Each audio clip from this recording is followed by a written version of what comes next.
Happy Saturday. Make Saturday vibes, man.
Yo, yo. 1, 2, 3 into the 4. 1, 2, 3 into the 4.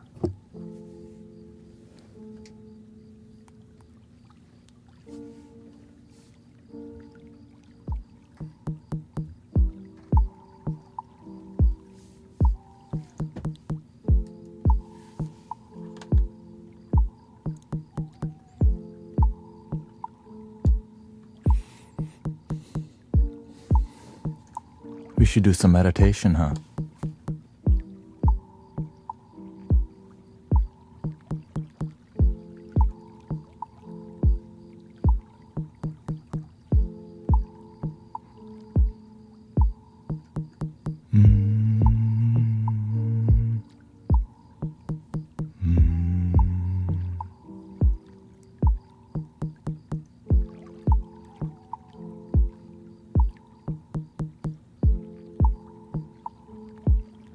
There we go.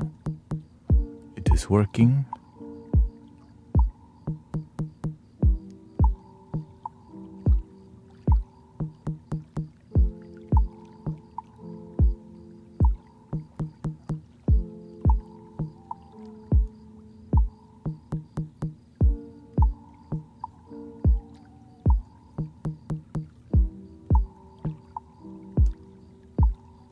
I'm not sure if Facebook.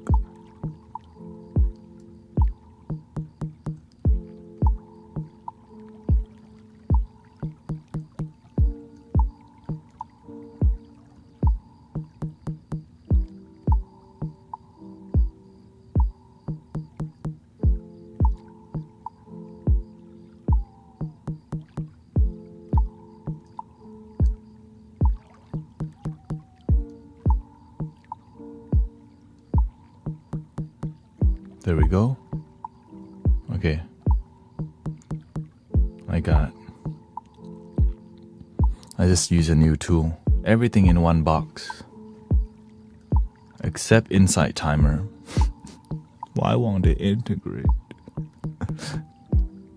Why?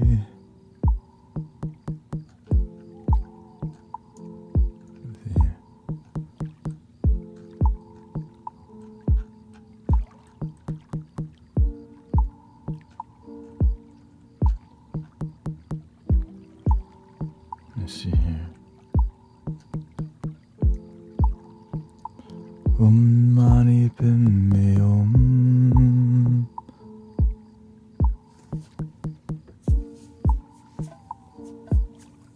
There we go.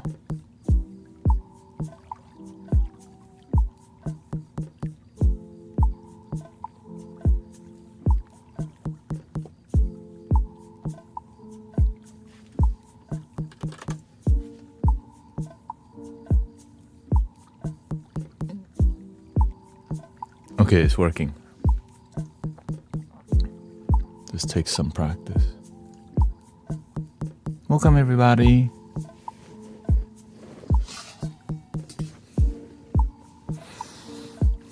Welcome, take care. We got Jamie. Still.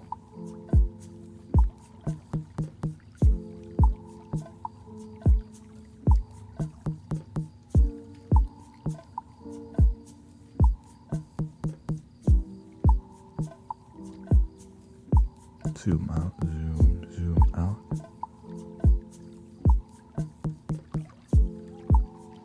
We got Frederick.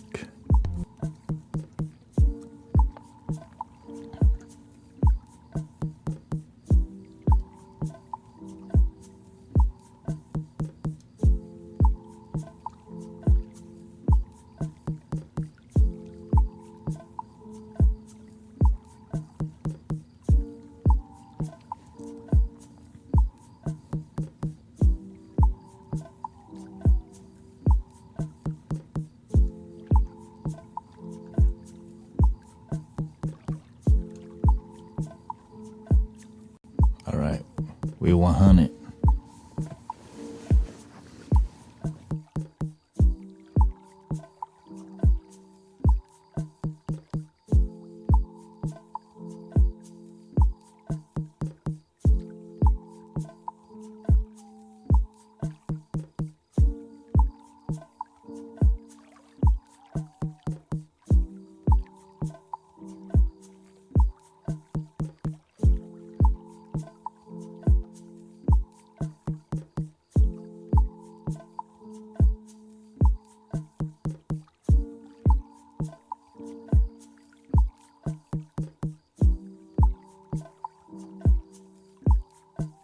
I'm still getting used to reading the chat box. It is a new experience for sure. I'm doing good, thank you.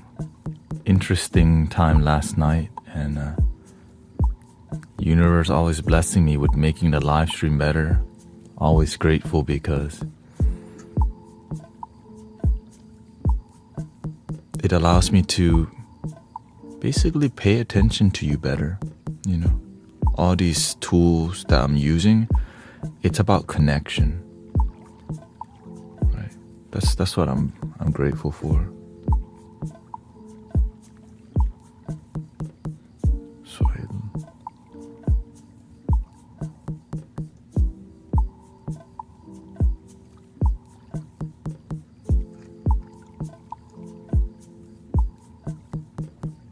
That's why I focus so much on developing the streams, because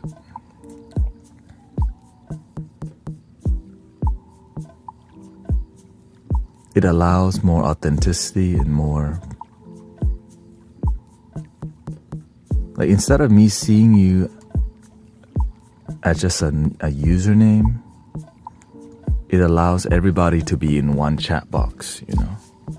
And it feels like more cohesive community if you can just get everyone. Oh, thank you for all the kind words.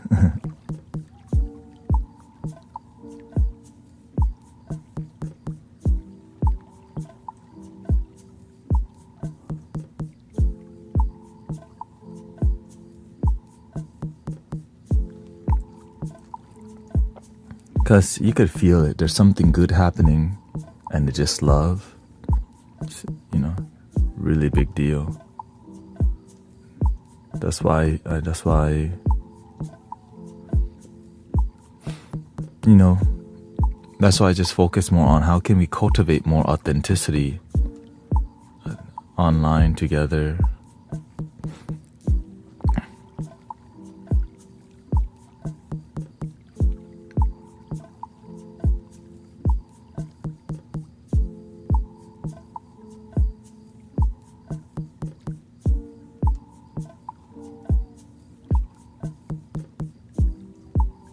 Cultivation.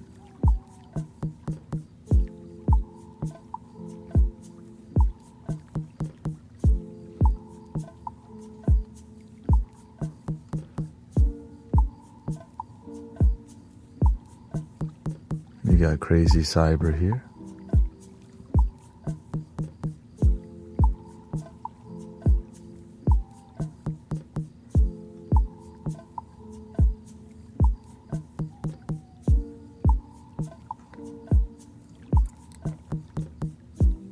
I am now sick, I swear the energy of this past stream, of this past week manifested into illness.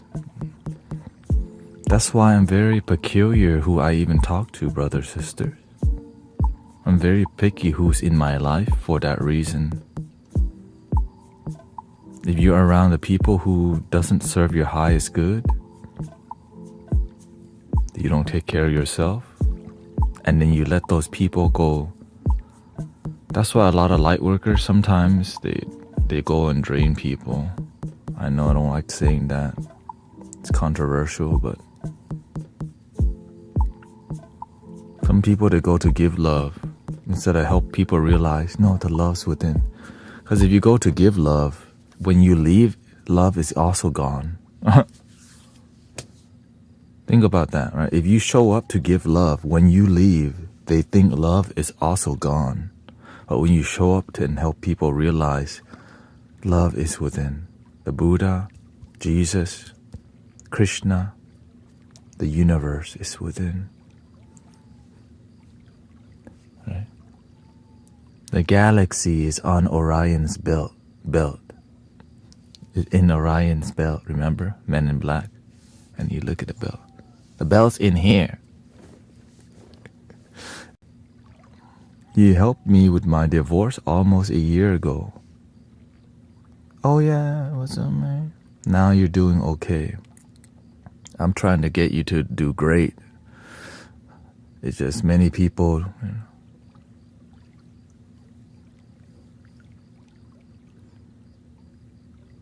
I'm just some dude, you know. I'm just some dude doing the best he can to help people. That's the truth. Now I do my best to do a great job, because if you don't do a great job, then there's no great result. And if you help people without great result, well, what kind of results is we having around here? Hey, some dude.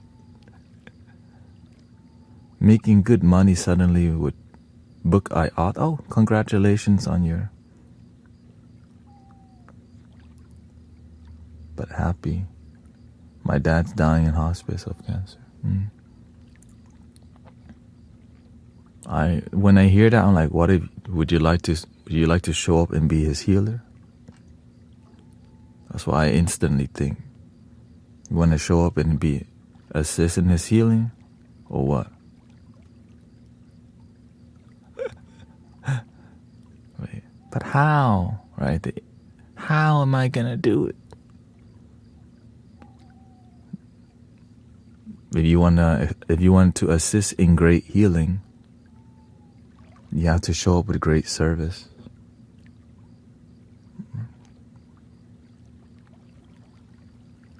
Even the universe sent me to the hospice one time to heal a lady, and that was the first time I just asked the Buddha, it would be great to help assist in healing somebody's cancer. And the Buddha allowed me to show up and see what was possible with healing. The master showed me what was possible with healing. But you gotta be all in. You can't just be casually in. Many people, they just be casually commitment. That's why I look up to Buddha, Jesus, the master, all these great masters. They're not just casually, I want to just help people. They spend all their life helping people. And that's why they have great result. Word, straight up. Straight up.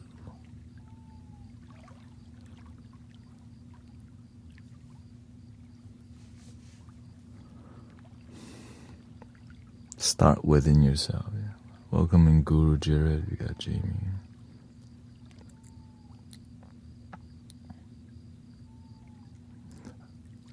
I'm great to say that the community we're here, a lot of healers activating. Boom. Sometimes healers are already committed. They just need to find a committed community, because a lot of healers, we don't know where we belong sometimes because we're looking for genuine community. And oftentimes it's more about business, right? We get really disappointed. It ends up being so, sometimes it's too much politics in spiritual community, which corrupts it. Sometimes there's too much drama, there's too much business, and it really messes up the flow of the community because people lack wisdom. Right? And I have to state, right? And I just say it outright. And so, but I speak this from results in the community, right? We're a result-driven community. In the beginning, I don't say much. I just show up, do my part, right? And over time, after about 6 months, the amount of testimonials coming in, and then people start to take the community more serious because they realize, wait a minute, how are all these miracles happening and we on TikTok and Insight Timer online and people are healing?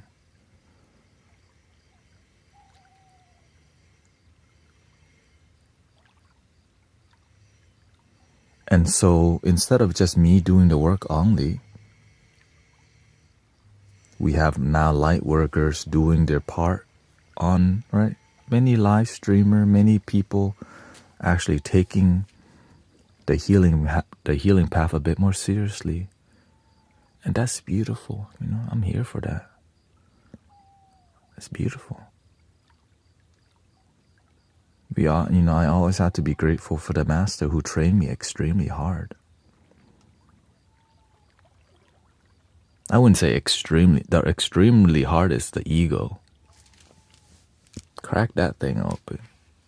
That's the hard part, this thing. Ego just doesn't want to crack. Like, why would you crack the ego? Wouldn't that hurt?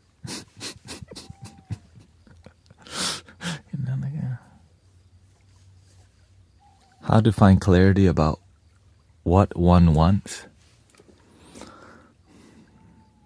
Look, you have to know where you come from, what's your karma, how your parents raised you, and what limitations have been projected onto you and you believe them.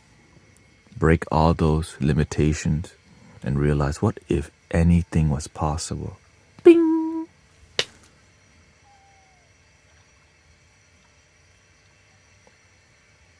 The master, before coming to the master, I had been meditating for years already. And I was with the intention, excuse me, I think they're cutting some granite or something. Looks like they're tile. Let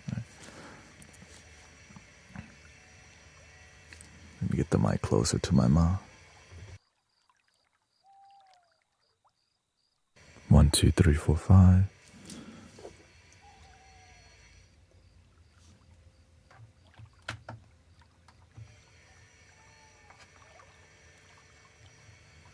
Test 1, 2, 1, 2.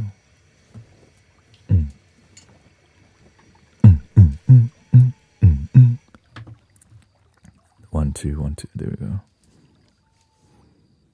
And so we don't know what's to find out, your purpose. You're asking about what one wants, right? You have to know your principles and values. Are your principles and value coming from love and joy, or have you built your principles and values from your ego? Right? Is your principles and value in alignment with your highest good, or do you think it's for your highest good, but it doesn't lead to something greater? When your principles and value lead you to your highest good, like you get to climb your mountain instead of cry about climbing the mountain and play a victim and be a victim, right? You're like, I'm not going to stay down here. I'm going to climb my mountain. You want to take, you believe that there's a way, and the way is something about love and service, right? And at the end of the day, your purpose is about helping people, which is starting with yourself first. And the way you help yourself, when you feel deep, genuine joy in your life, you're going to be able to naturally help others experience deep, genuine joy. If it's genuine, if what you're practicing isn't genuine, the universe will test you, and you're going to always feel stuck if your practice is not genuine. You're always going to hit this thing called like a practitioner's block. You don't progress in your spirituality. And that's to help you see, hey, check your damn ego. And that is the difficult part. To realize what you're doing, you keep hitting a roadblock because your principles and values are not in alignment with your highest good. And the ego does not want to hear that. Which is where entitlement, right? Thinking you deserve something, that's why you have to be careful about the way you operate. You can identify as a healer all day and don't do nothing. You can pray all day to lose weight and still not go to the damn gym. You can cry all day for the world to be better and still not be the change you wish to see in the world. You know what I'm saying? Be the complaint. That's why I always mention, are you here to be the change or be the complaint? Because nowadays, it's very popular to be the complaint. It's on TV all the time. It's on the news all the time. Be the complaint, but be the change. And of course, we can also talk about, I have compassion. But when you look at the way they live their life, the way their results are, you don't feel compassion. You just identify as somebody who has compassion, but you don't have results from your compassion. I identify as happy, but I feel like crap inside. The ego will never say that. Of course I'm happy. Yeah, I'm happy every day. But deep down we feel like this. Right. Of course I'm happy.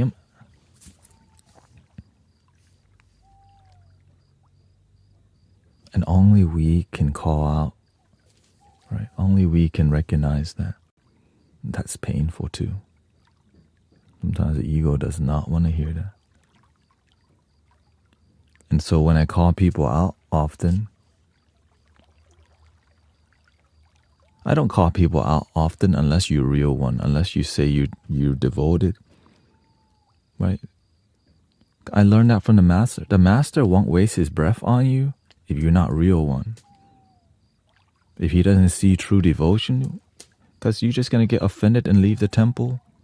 But if you're there to devote for real, like I showed up every day, so he like trained me hard, because even though it was hard, I still chose to believe. I still chose to stay. I still chose, show me how to be the best bodhisattva, be the best light worker. Show me the way. I surrender. And then he'll test you. Okay, you say you want it, but when you get the training,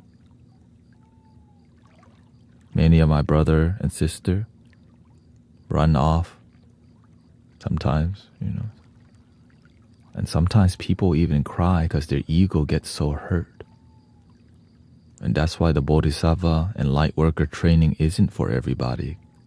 Because the process of like flattening your ego, even though the master helped flatten your ego, we find a way to pump air in it again. Let it go. But sometimes we're so attached to our ego and our principles and values that limit us and don't serve us. And that's why there's mentors to help us. But if you don't truly have faith in a mentor, you will go talk bad behind their back and say what they're doing doesn't work. And a lot of people talk bad about the master because they don't get the process. A lot of people talk bad about what we do in here. They don't get what we do in here. But when you look at result, it's dope.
Are bodhisattvas and yoga similar? Bodhisattva is just a light worker. Imagine when you find a deep joy within yourself, you connect to the Buddha nature, Christ consciousness. But then you have to help people. Right? You gotta help people. And you know that helping people is gonna make you descend from your deepest joy. But it's worth it, because what's the point of being joyful while the world suffers? Were you at a concert last night? Yeah. What's up? we're at the, what do you call it? I went with my wife to Wasa concert.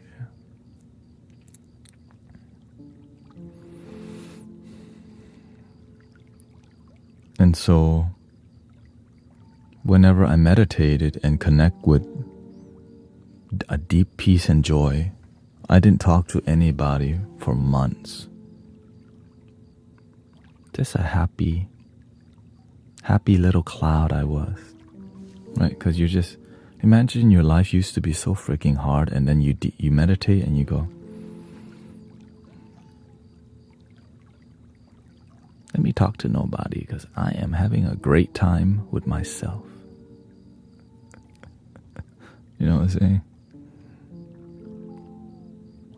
saying? But in the middle of your meditation one day, you hear your parents arguing. It makes you think, I'm happy deeply, but my father and mother are fighting over the dumbest thing. They misplaced something. Where did you put my belt? I don't know. You used it. I gave it to you. Instead of focus on solution, it's about being right and wrong. I go to my work. At that time, I worked at the Cheesecake Factory.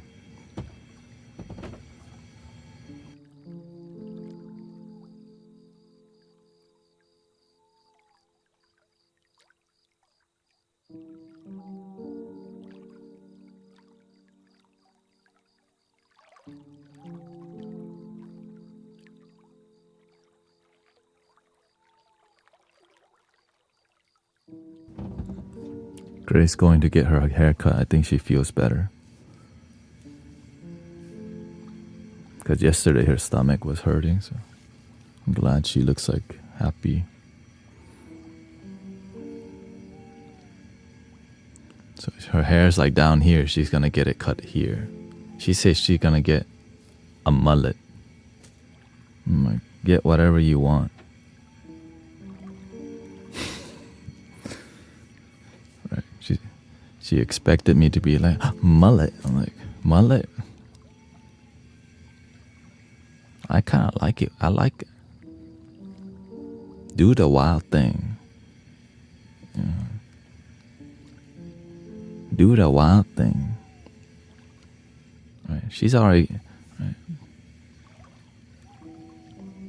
Remember, Grace is tatted up. I married somebody who's Asian and tatted up. I shaved her head one time before. You've been bald. You should just go back to being bald again. But of course, it's not, you know. Right? She shaved my head before, and I've shaved her head before. But last night, honestly, I just was chanting the medicine Buddha mantra the whole night. In bed next to her. Because I'm trying to do my part, you know. I help many people, but I also, to me, I had to do my part with the people right next to me. So I just, you know,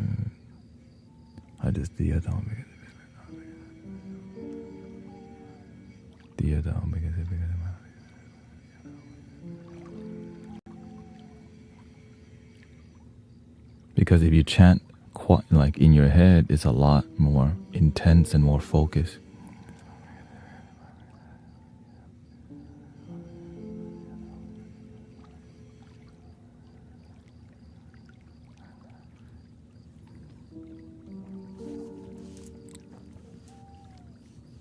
Welcome Robert, Beverly, and Mark. We got Cece.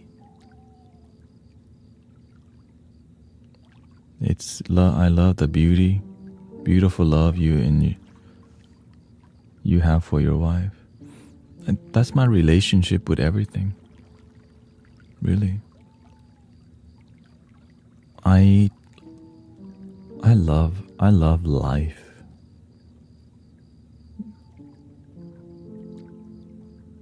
because I used to hate my life. I just didn't have a reason to like it, you know. Then I found all the reasons to like it.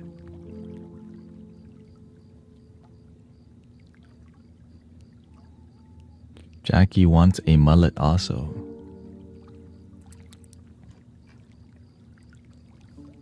Get a mullet. Get a mullet, man. Represent the mullet gang.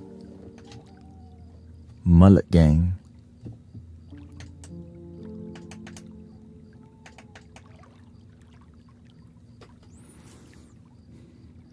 We got Kelly. Thank you for all the blessing, by the way. I recently invested in a teleprompter, so eventually I'll just be here. It might be weird for some of y'all that I'm just looking here the whole time eventually, but it makes me feel like I'm talking to your eyes, at least when I'm looking here, versus, you know.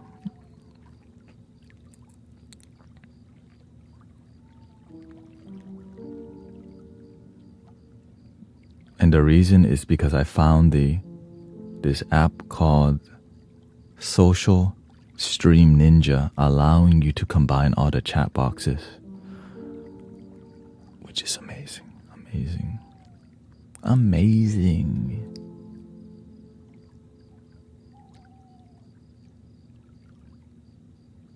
God love the guru.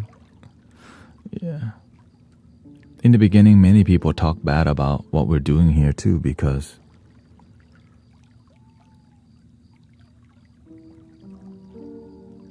when you're new to a platform, there's people who are gatekeepers of spirituality and religiosity. That's why we had to ban the word sin and sinners. That's how bad it got. For real. Imagine that the amount of people coming in here and blurting, "Arrepiéntete," repent. It got so much I had to put that word on the shelf. Welcome, sister. Impress? I've been called a witch and Satan's messenger. That's a new one. Satan's messenger. Dang. Satan's messenger.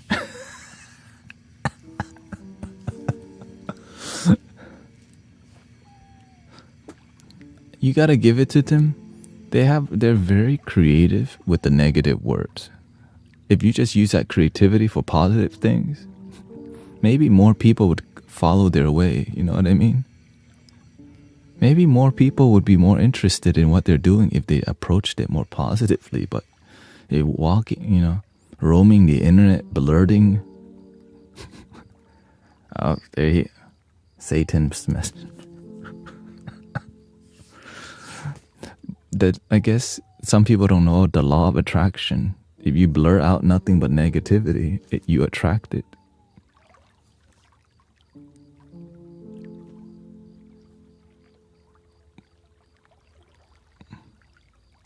So the amount of people complaining all day, how do you think they're contributing to world change? They're adding more complaints.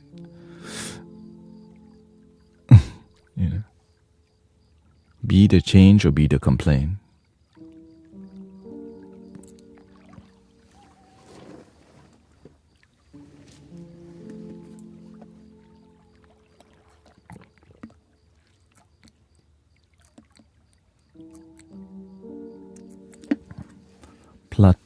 Platona says, meditation has helped me so much. I never fuss over the small problems in life. It pains me to see others argue. I believe slowly people are becoming more wise and spiritual because of the amount of people complaining about stuff all the damn time on the internet nowadays. Because when we see that kind of energy, we're like, ew. then when we start to see peaceful people, we're like, huh. Thank you, Satanmo. Like, You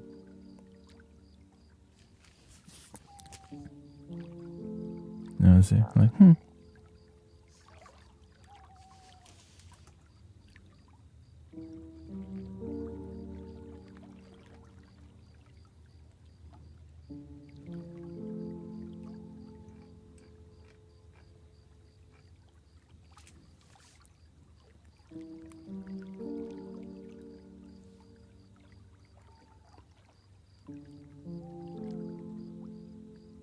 No, Sister Christy said somebody called her Satan's messenger, which was a new one.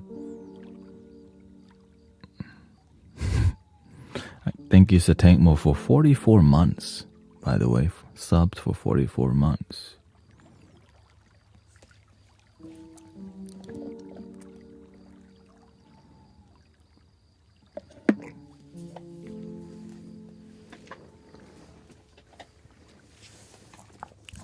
That's called the OG status. Maybe there's 10 super OG status who stay committed.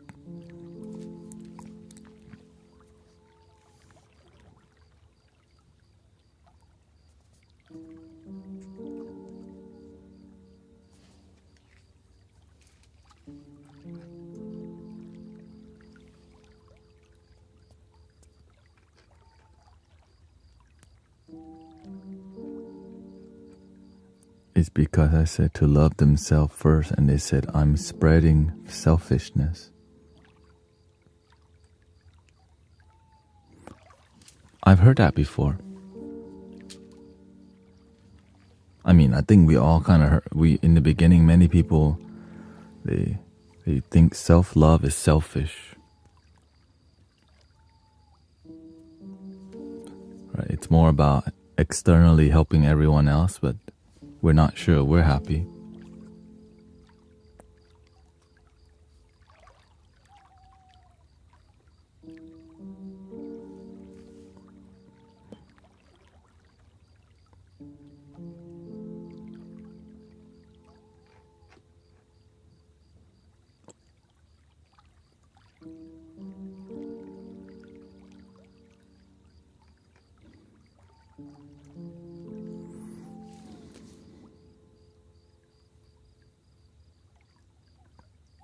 I'm spreading Satan.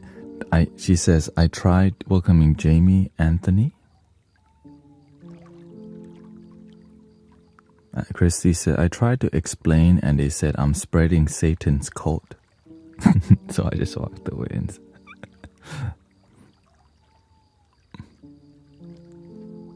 Were you live streaming?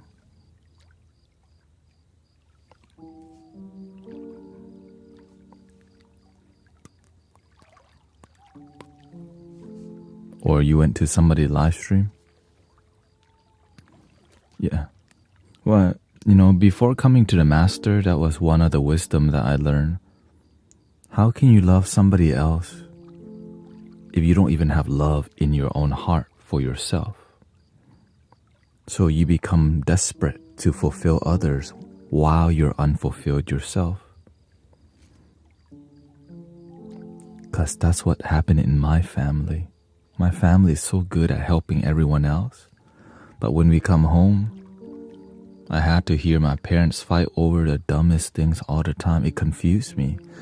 We help so many people, and yet we come home and we argue. And so I saw it for myself, right?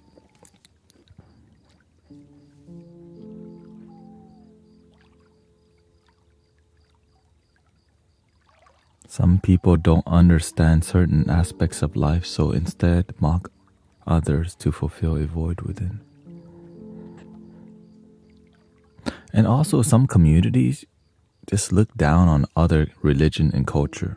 That's common. Because some communities, that's what they practice.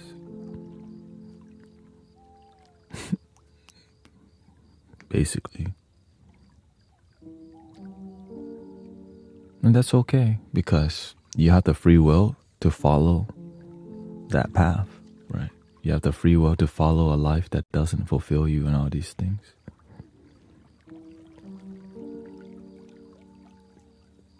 I was holding a meditation, and after, people were asking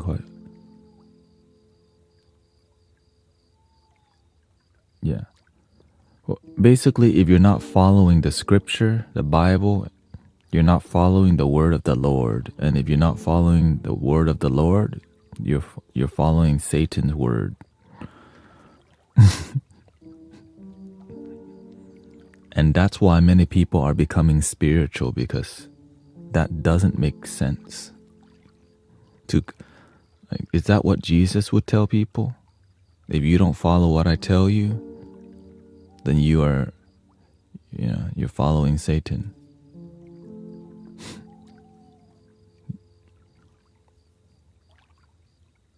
And so that's why. Now, initially I didn't understand this kind of talk at all, because I didn't grow up around this. I grew up in a Buddhist community, right? So I had to learn what people meant, like how Christians talk to each other, and why Christianity works for many people, and why some practitioners look down on other religions and spirituality when they never really looked into it. And human beings were we're a tribal, right? We're a tribal people. It's easier to survive with your tribe. But now we're becoming one people, one love.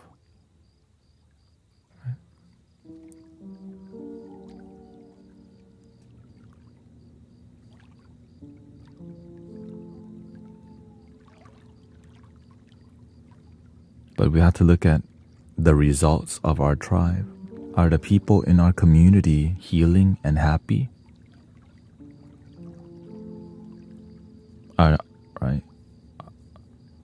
people happy? Are they staying married? Are we healing from our illnesses, mental and physical? Because when we have a deep community, there's healing. Our children talk to us. But sometimes we love the Lord, and the results, children don't talk to us, and we hate our neighbor. And we're always complaining about something. So when we look at those details, you have a choice to make. Do you want to continue living that kind of life, or what are your other options? And some people don't think they have an option. But the moment you decide maybe there are other options, you take the leap of faith. I take the leap of faith. So whenever I take the leap of faith towards spirituality, my mother thought I changed religions. Oh, the Christians got him. But when the Christian people see me, oh no, right? That's not the way. So you become just, you don't fit in anywhere, and which caused me to be more spiritual and walk my own path. And luckily, meeting the master who taught original spirituality, which has more to do with practicing inner connection than following rules and no results. How does one heal people and still stay strong yourself? You don't heal people. The universe heals. Just be a good bridge.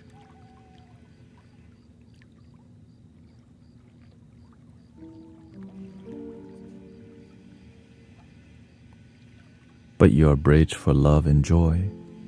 There's no bridge if it's not built from love. Because if things are not built from love, the heaviness of helping people will crumble you if you're doing it with ego. That's why many healers are unhealthy, sick, right? Because they're carrying the energy. No, the universe does the carrying. You just be a bridge for the universe to help the energy flow. But that bridge is built on love, discipline, letting go, being present, and all these values and principles. And so if you want to be a great, if you want to be a great servant, you have to have great role models. If your role models are unhealthy and sick, you're going to become that way too.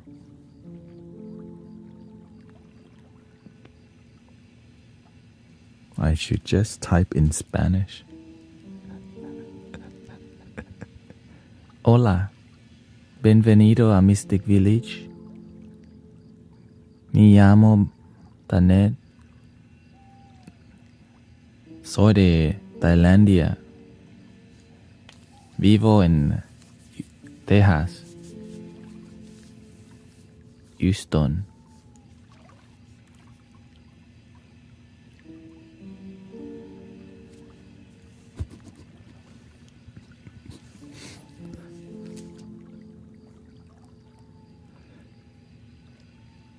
Michael, me alegro mucho. Tienes un buen español.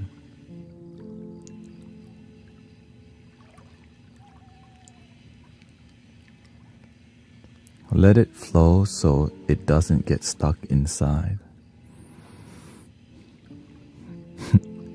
Bonjour, Tanet.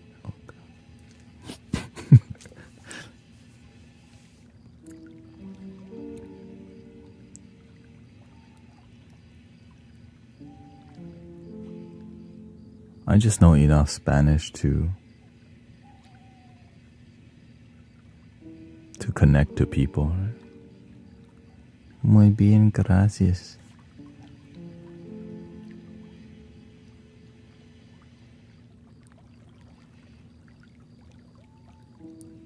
I mean, since coming to America, I've been around mainly Mexican, El Salvadoran Mexicans and Guatemalans. That's just the people in my area.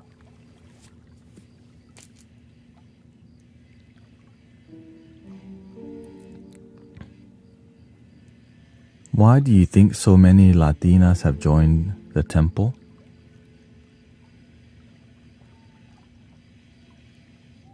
Because it's not a regular temple. Most temples don't have a translator. That's why I follow the master. Because I'm like, okay, this is not normal. Why would a Buddhist monk have be catering to other communities unless they're a real bodhisattva, right? Same thing with Thich Nhat Hanh.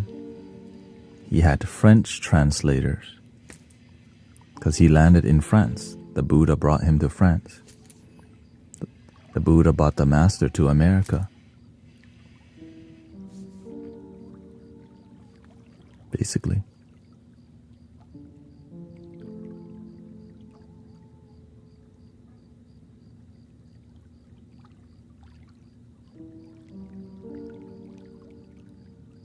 I mean, initially, many people came shaking their finger at the master. Welcome, Louis. Right. In the beginning, right, the neighbor, the house across from the temple is a church. Right, so they judged the master heavily all the time, saying that he worked for the devil. So what I'm getting, what you're getting, the master has been getting in real life. Right? Because he helps to root out what's really going on in religious communities that don't serve people. Many churches don't even give free food. If you want food from the church, that's $10 or $20 a plate. The temple never charges money at all. And that's controversial to even say. Some people you need to be, they make you give 10%. The temple, right? And the healing he gives, no expectation, just help. So in the beginning, many people came to abuse the master. They expect healing from the master, but they didn't do their own personal internal work.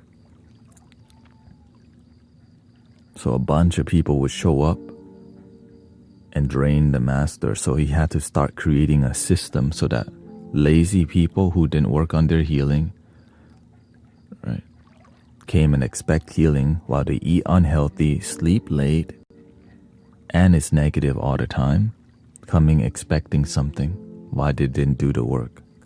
Because if he healed people who didn't do the work, they'll never do the work unless he taught them some wisdom.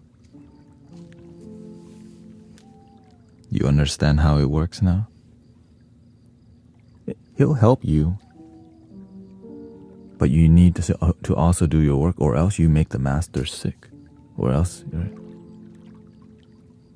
Because if people just come to take only, when do they learn to give and cultivate something within? Right? The healing energy is already in your heart. Many people just have fear, doubt, and worry, and that's why they don't heal.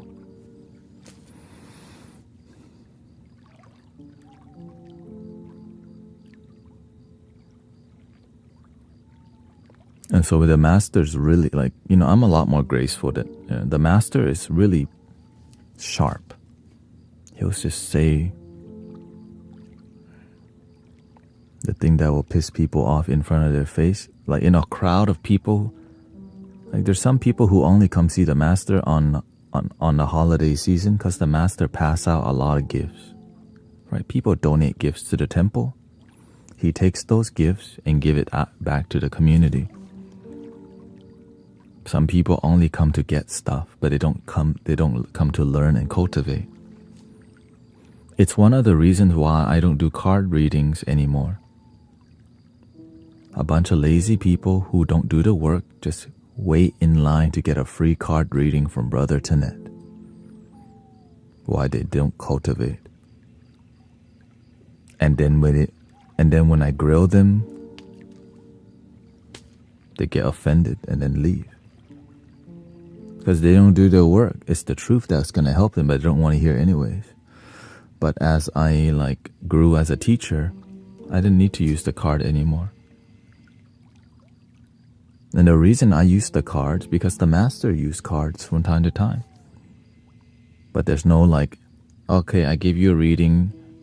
He also just does it from the heart. You don't have to give. He just help you from the heart. Cards help people because it's more about the mentorship. Some people have no faith, but they do have faith in fortune telling. But you use the tool of fortune telling to mentor and guide people towards the right way. But some people are so close-minded.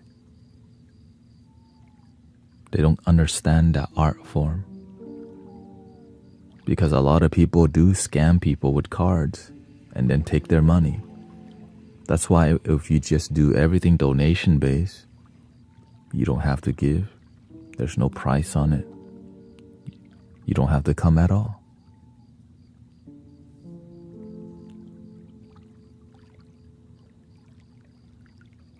I have a question. A lot of people mention cars gifted to them. Do people donate? Yes, people donate cars to the master. Yeah. Sometimes people donate and sometimes he buys the car.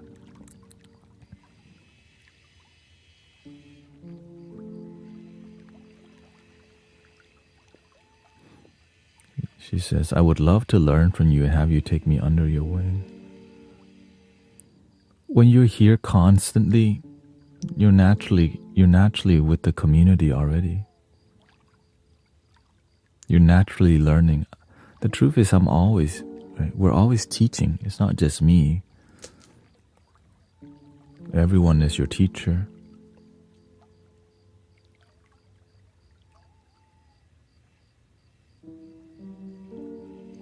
You learn something new every day.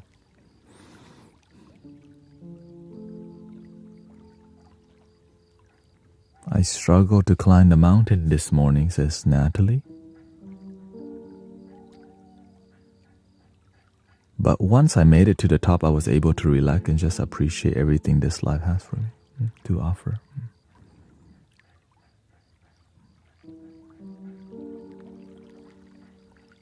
And that's how life is. When you climb your mountain, you get rewarded. But when you're able to climb a little mountain, going down's the easy part, right? Down the mountain's the easier part. Up the mountain is difficult. Welcome, Ravi. Thank you.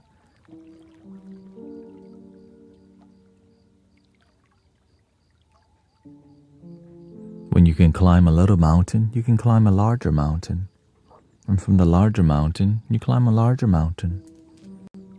And then you keep going forever. And then you get to help take people. Yeah, I want to climb the mountain too. Well, my feet hurts. This is your first mountain, okay? After you climb a little bit more, you realize your feet get stronger.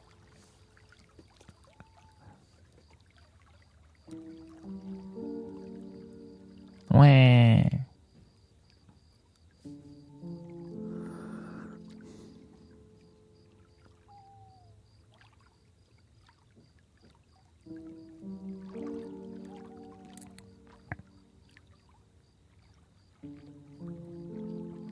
The master was sending a family to Disney World, and he asked me,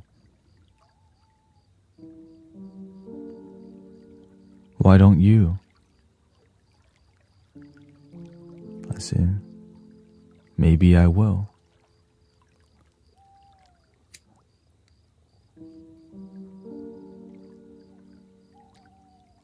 It's about helping people. But everyone's way of helping people is different. The master has intense gifts. Right? Has intense gifts.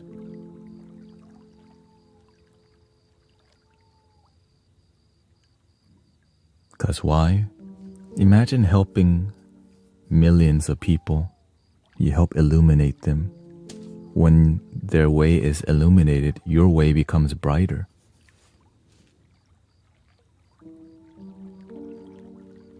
But as your light is brilliant, you also attract the people with the darkest energy too.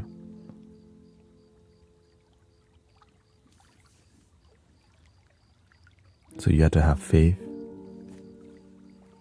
As you grow and develop, sometimes you're going to attract people who are more critical and criticize your energy.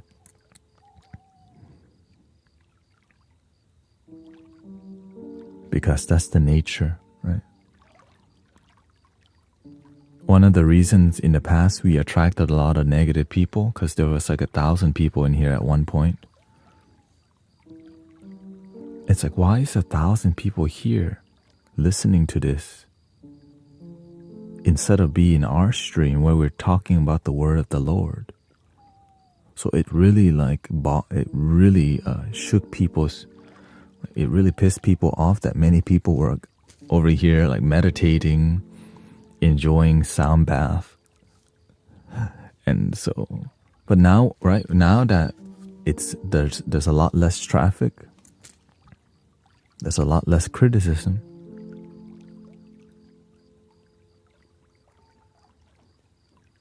There's a lot less criticism.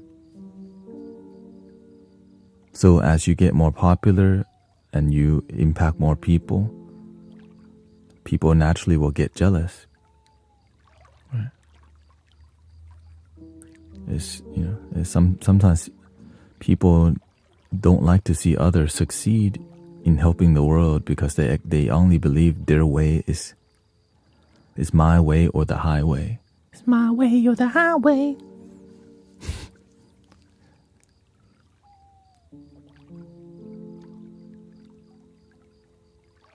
And that's why many people are walking away from that kind of mentality. the my way or the highway mentality. Instead, we're one, right? One love.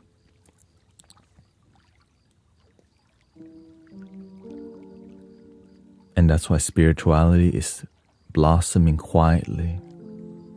Spirituality is a threat to many religions because it allows you to love all the religions. And that's what, to me, that's what the Buddha and Jesus taught. They taught us to love. We're all children of the Lord. Right?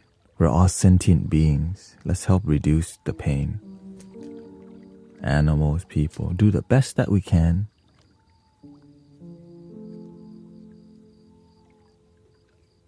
Do the best that we can.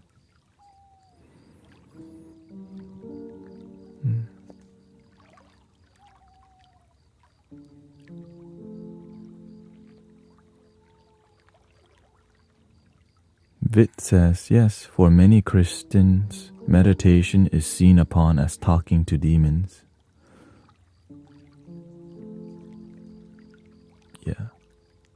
It's because some people come from a super, they come from super, it's more traditional way. You can, they call it Old Testament mentality. Right? Just straight up. Some approach in a more gentle way. Some approach in a more masculine way. But the ones that are mature are few. The ones that are balanced. That's the one that practice. Right? Being a good person between heaven and earth. Right? You have to learn the yin and yang. If you're always negative, it's not healthy. But the truth is sometimes negative. If you're always positive and never see the negative truth, right, then it makes you don't have good boundaries. So to find balance, people can be very difficult because balance is something that's more mature, right? Yin and yang isn't so sexy, but when you practice it, it's amazing.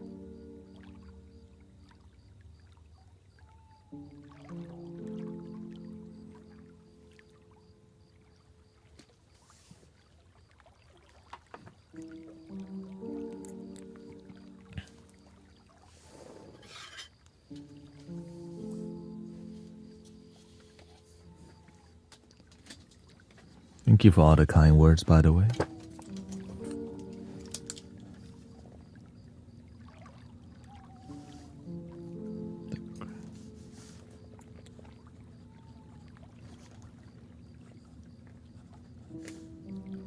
Thank you. And white flag, right? And what's that one song by Aurora that we were doing?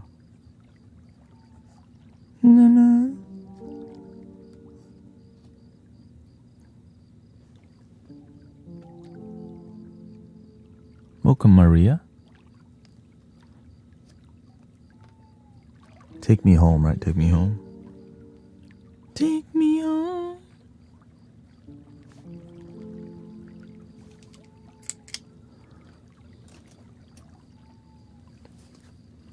How did you integrate your shadow parts? Integrate.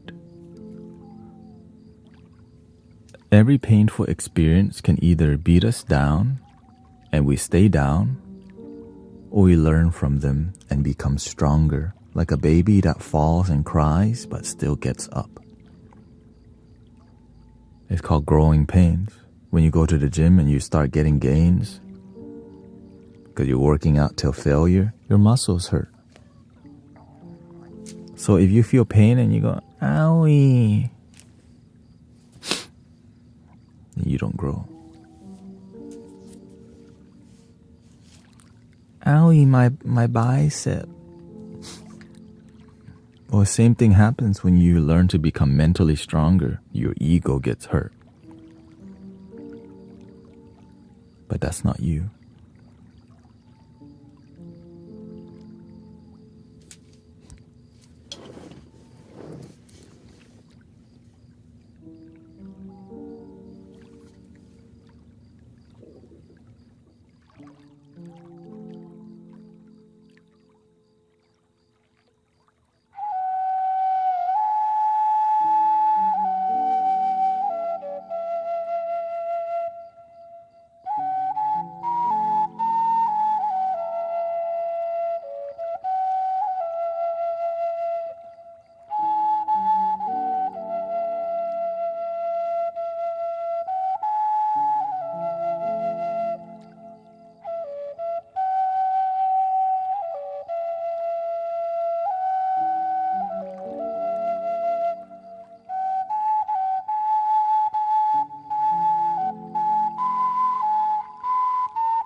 So that's what I've been cultivating. A bit more relatable sound healing music. Because a lot of what I do is just intuitive music, and I still merge intuitive experience into that right there. You can't just leave it behind, of course.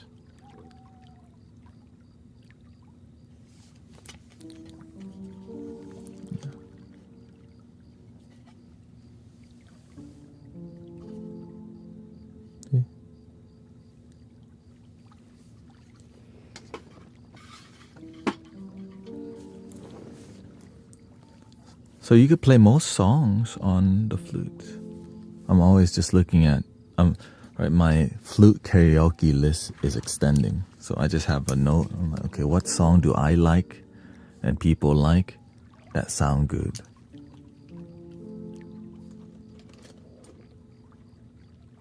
What's the other one?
So that's essentially, I'm just singing through the flute.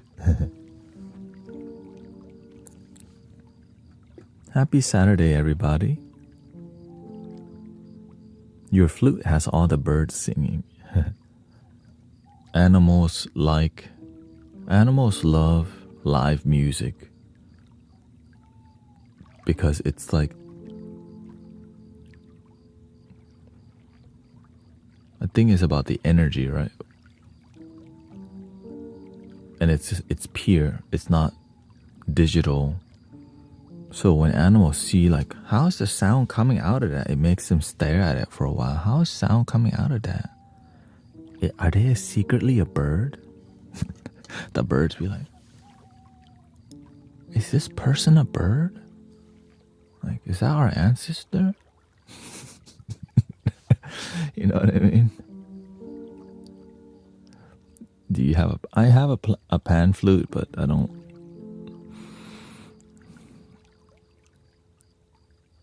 really like playing it. So I just don't. I mean, if I just practice every day, it's just I'm not really inspired by the pan flute, so.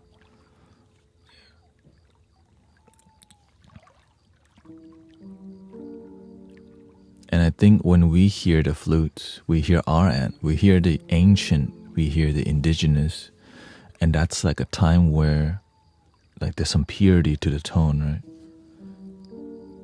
Even the Japanese like scales. Here we can do something Japanese here.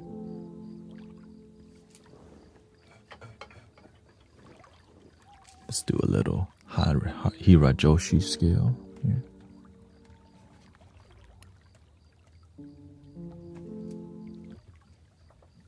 Let's go to the koto here.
Well, you want some handpan with this? Let's see here.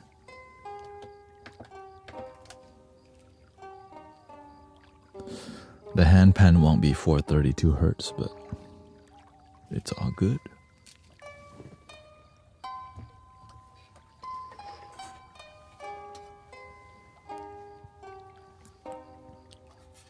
Yo.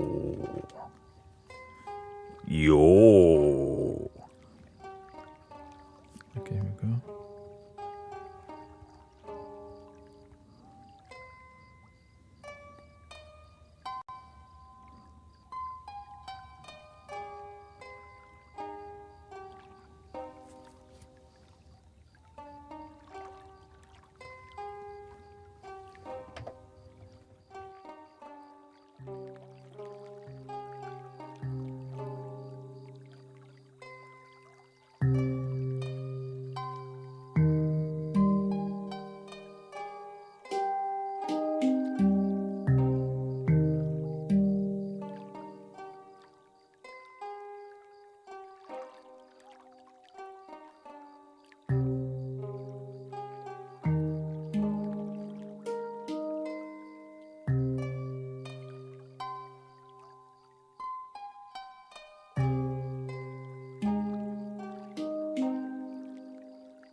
No, I was born in Thailand. Thailand. Yeah, I keep on.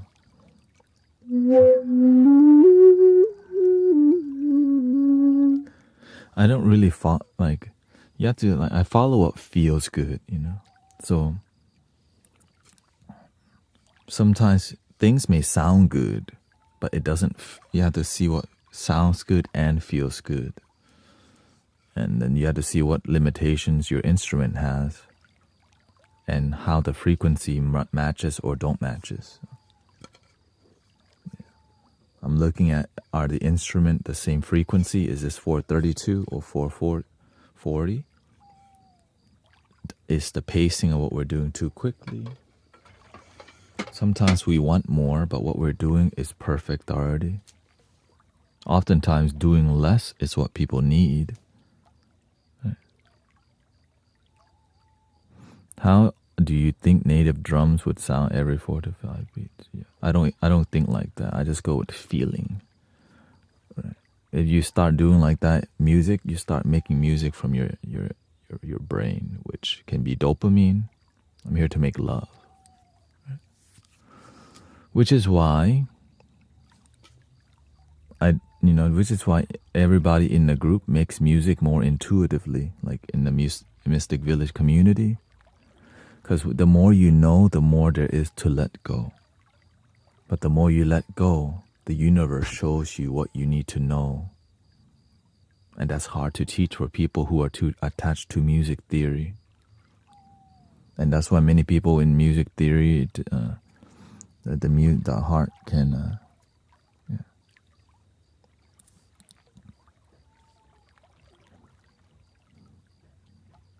Sometimes, because, music theory is a huge learning curve for sure. And so to let all of that go, to just flow, doesn't make sense sometimes to people.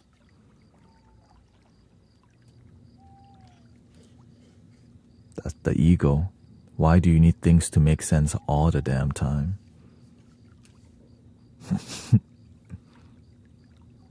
And those kind of people are the hardest to train because they know too much.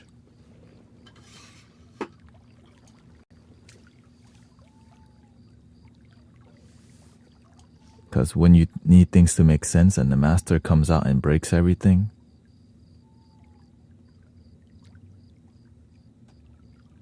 all your worldview crumbles right in front of you.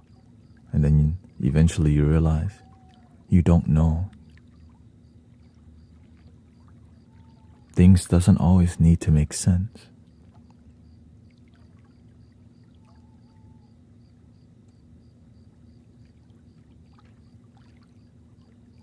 And that's why not everybody, right? That's why the approach is the concept of making music. Like whenever I'm making music, it's more feeling. But sometimes people, in the beginning, it took some time for Brother Charles, right? He's a drummer, to like feel out more. And it's really difficult to just feel everything. And oftentimes the most effective thing is like the most basic drumming pattern. The most healing thing is just playing with no rhythm. Because when you break rhythm and when you just play like a solo style, it gets people to be lost and dissolve the mind, for example, like this.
Did you play music before your awakening? I played in a classical Thai, like in a traditional Thai band, like Thai group at the temple, and I just played the drums. That's all I really mostly did. And after the awakening, I begin with playing Tibetan singing bowls first, right? That's the main.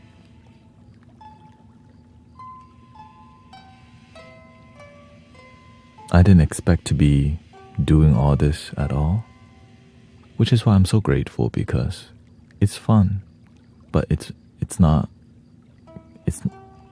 casual at all what I'm doing here. I make it look casual, but I'm paying attention to what everyone's doing all the time. Right? To see, right, sometimes people's spiritual ego gets really activated. That's why I have to sometimes bring out the hammer and be a little bit more firm. Yeah.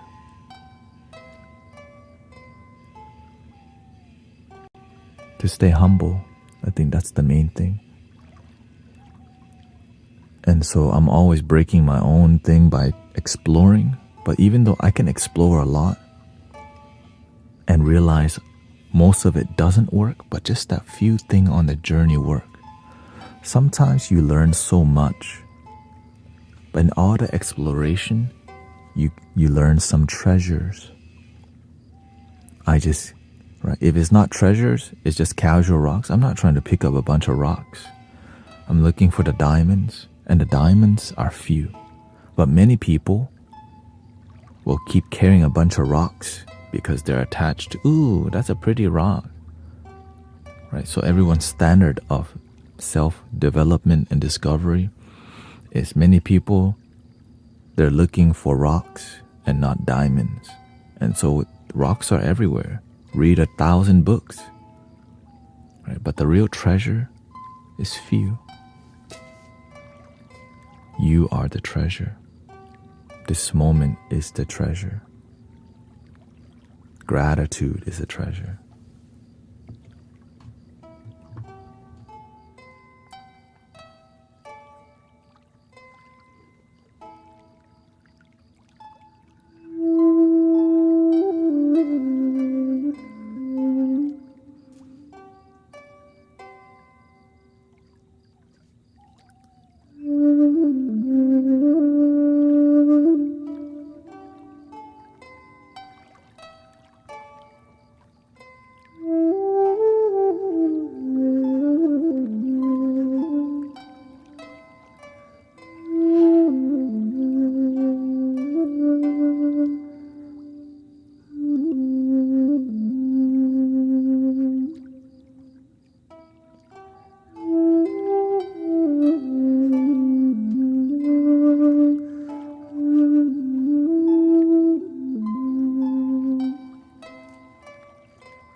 Meditate.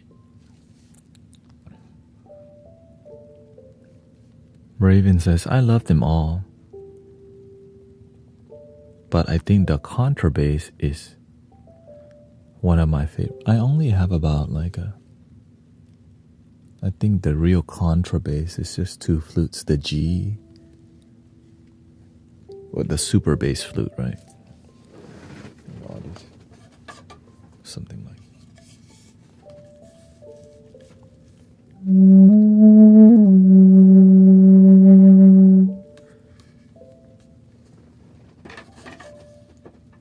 which I think is not even called contrabass. I think it's called like a baritone. I think that's what it's called, baritone.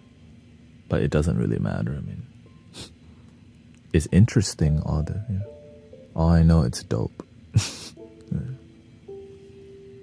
Makes people relax.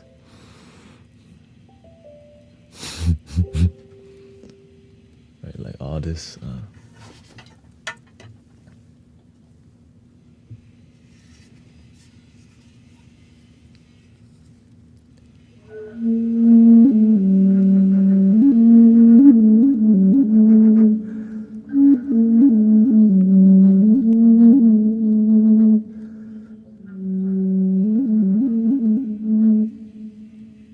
Because I've listened to contrabass and it sounds not so pleasing, like.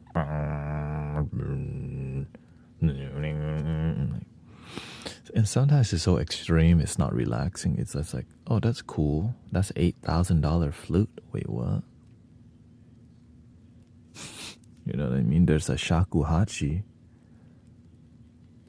Right? There's a shakuhachi flute that's like, you have to use the flute is so long. You have to do this right here. You have to use a different technique.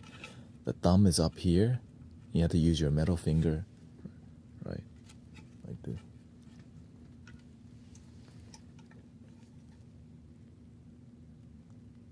That's like $4,000 or something like that, and it doesn't even sound that good.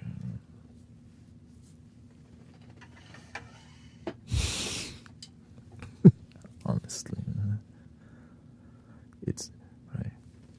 It's like you hold the flute like a didgeridoo, but it's like, right, you hold your thumb here, index finger, whatever, and the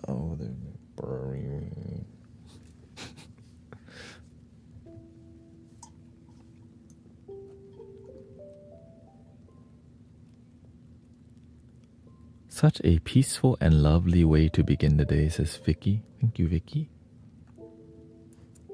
We got Tanya in the house.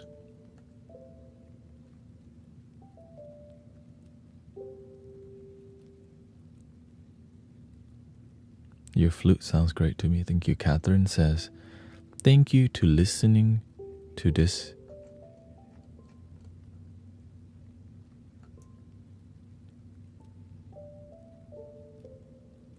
It's auto-scrolling and it stopped. Thank you to this makes me feel okay and helps me to let go of past negative experiences, and also makes me want to recommit to prayer and meditation. Sounds like a positive thing, and I definitely support positive things. So grateful to find that you find inspiration.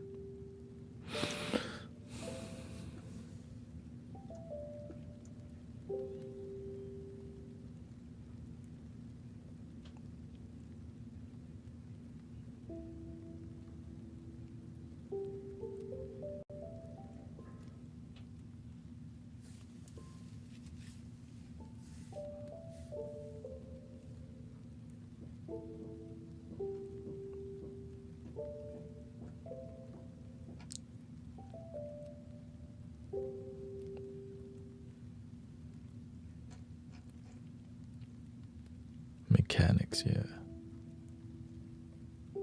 Messages start at the bottom, okay.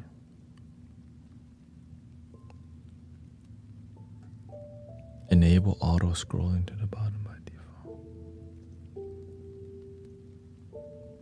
But why does it auto scroll when I don't want it to?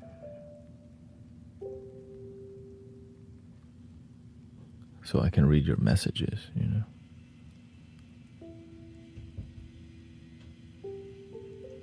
That's okay. I do, let me see here. Choir in middle school flashbacks. Is it bad I choose to meditate versus watching them perform? They are older. I do have the rest of the day to watch. What you watching?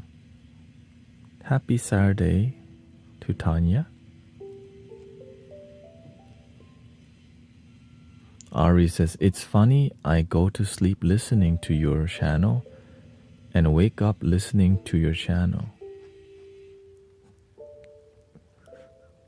I hear that, I think, every day.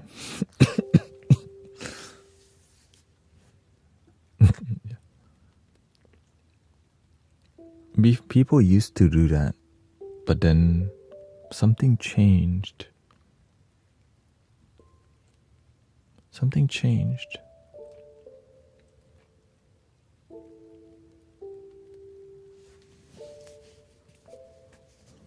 And I start to see the spiritual movement, like sound healing, is starting to dissolve a little bit when it comes to, or there's a lot more local sound healing, so the sound healing online begins to, I know, is it me or do I see a lot less tarot and card readings online? Let me know what y'all are experiencing, because I don't see it as much.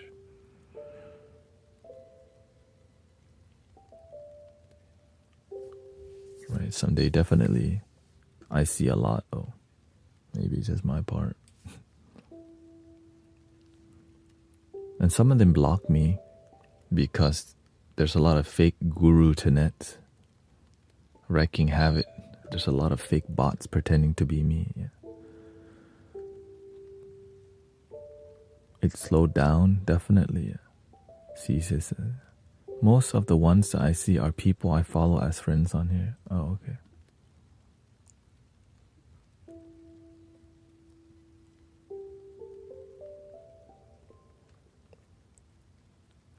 You're famous? Who? Me? Not me. Everybody's famous. You're one of a kind. Sound healing is a movement now. Yeah, I think sound healing is on the rise. The handpan and all these things. So. TikTok famous? I mean, maybe in the spiritual community of things, yeah. But I don't know about. Now, I definitely went to a spiritual festival, Medicine for the People, and people definitely from Austin and Dallas they say they do watch me from time to time, so that's humbling. Sound healing is me and my family's new religion. Dang. I mean, it works because it's just music. There's no ego unless you play music with ego. And then if you meditate on egoic music, it's very noisy.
One of the issues is that this new chat thing, it turns like, it thinks one emote per line. So whenever people use emotes on TikTok, it does like vertical instead of horizontal. So that's an issue, which is fine. I mean, that's my...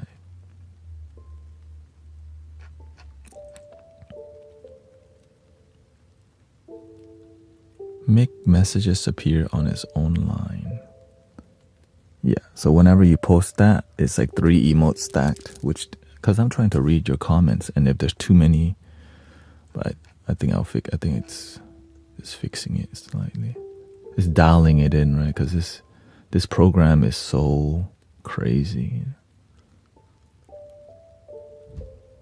Yeah, on my end. On your end, you should be seeing everything fine. Yeah.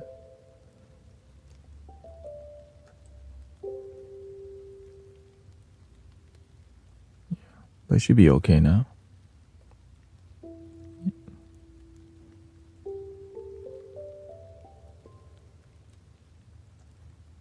I mean, I just have to deal with it, you know? Deal with it. Deal with it.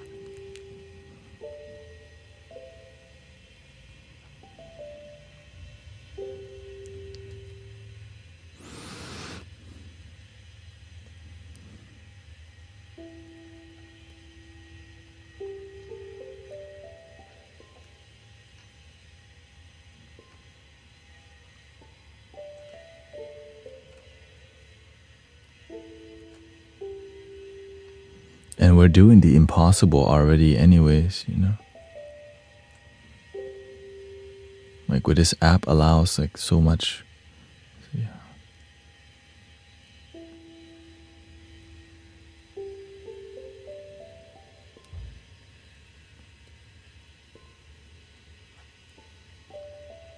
Let's see here. When you do play the flute or drums or any instrument, you can feel the peace instilled into every note.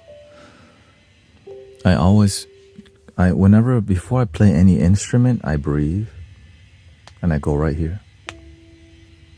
That's why you see my eyes everything's turning into my heart. And then the music comes from that place. And then I start swaying because I'm giving my whole, like I'm like surrendering to everything with the heart.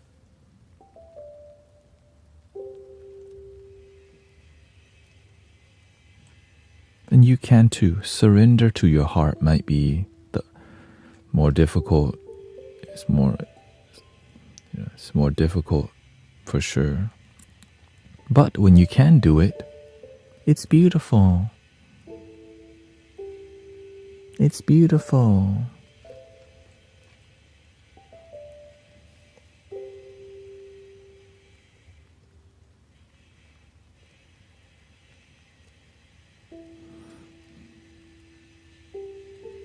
And that's why I'm always sharing with you. Like, I'm aware many people have ideas about about the music and all that. But I don't make music. The universe makes music.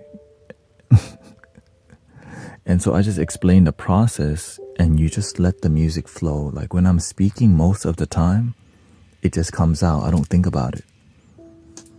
I do the work in silence and meditation.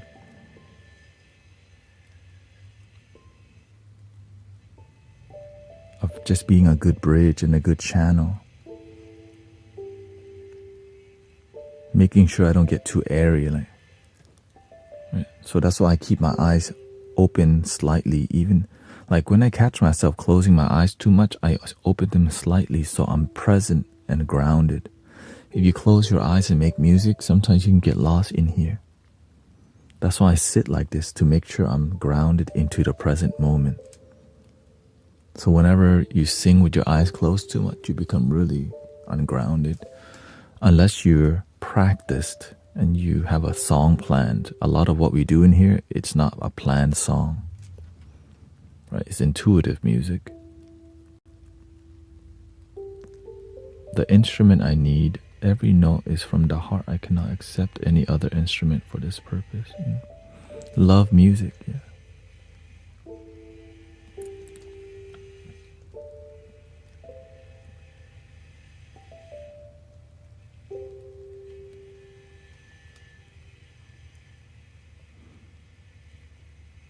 Right, so whenever I pick, how about this? If I'm using an instrument, if I pick up something and I don't play from the heart, I won't feel something. And that will bug me instantly. Like, okay, you didn't play from your damn heart. You could be playing from your heart, but you didn't do any. But now whenever I've been doing this for a while, it's discipline to my practice, right?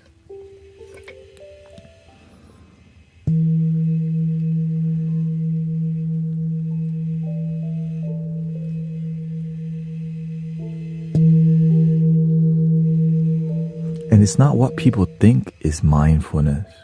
Because sometimes people, oh, nope, right? When you follow the Plum Village, they do all this.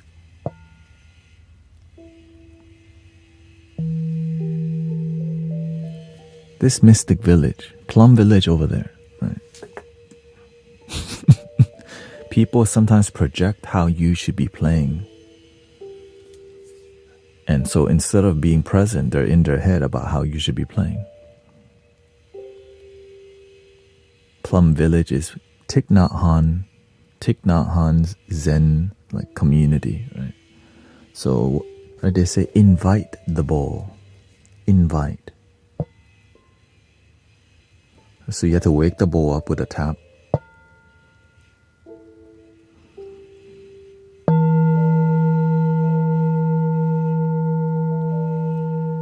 Right, because Plum Village is Zen community,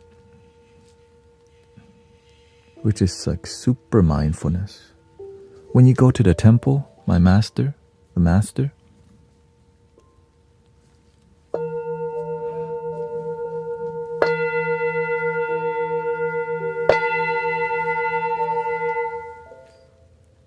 and people who are attached to what they think is Zen will get irritated instantly. And I think that's why he does it in the first place. Because that's what you have to learn to be original. Some people, they project what they think is Zen onto that community, which is, right, to try to like label what is Zen and what is not Zen is already in your head, right? But when you just do from what's in the Buddha nature,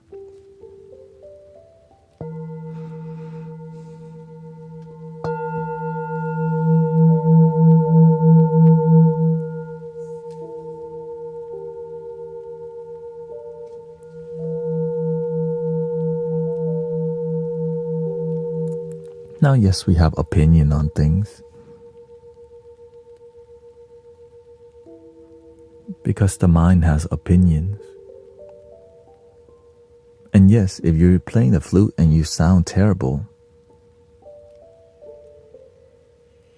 the word is that you sound terrible, right? Maybe you think you sound great, but you keep hearing, oh, right, that's not my problem. If you're a sound healing community and what you're playing annoys people, there's going to be less people in your community. You know, right? That's called common sense. If you sound terrible, less people will show up to come enjoy and listen. Right? So there's some standards involved too, right? That it's about results. If your result is unite humanity and people not showing up, are you effective? Maybe people are uniting. So that's why we have different levels and different standards for things. But learning to be completely happy with who you are is the beginning. Now, teaching people that, well, what if they don't want to love their damn self? Just give up? I tried many times. They just want a card reading and ask, does Maria still have feelings for me?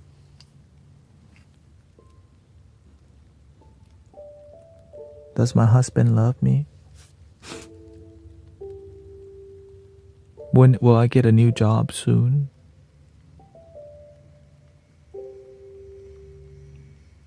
And they miss the job in the moment.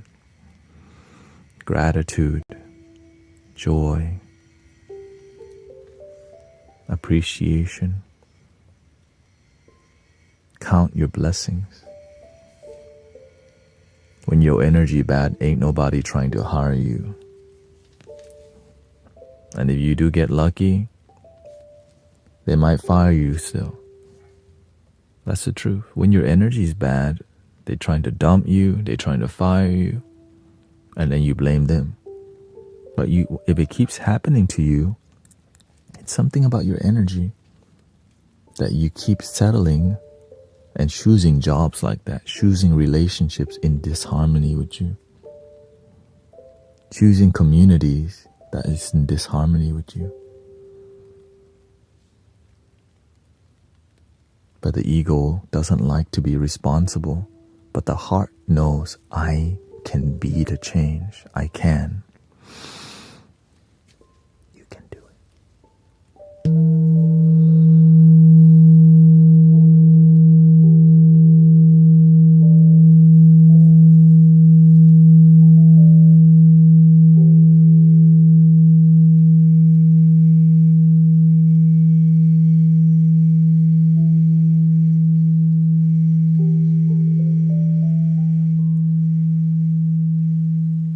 How about Temple Girl? She makes so many fun expressions tapping her bowl.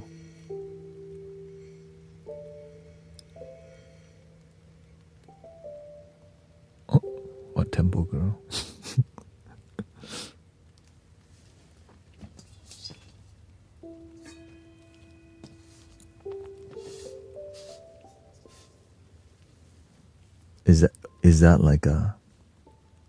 Is that a TikTok channel?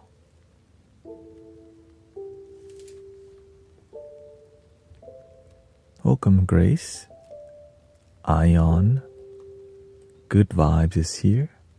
We got Kimberly.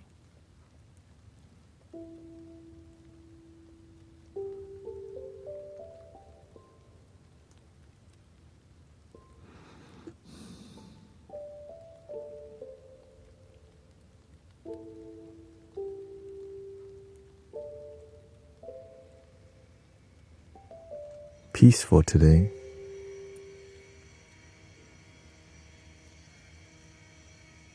On the outside is peaceful. Are we peaceful on the inside too?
Oh, it's glitching out, that's why. I'm like, why is there no comments popping up on here?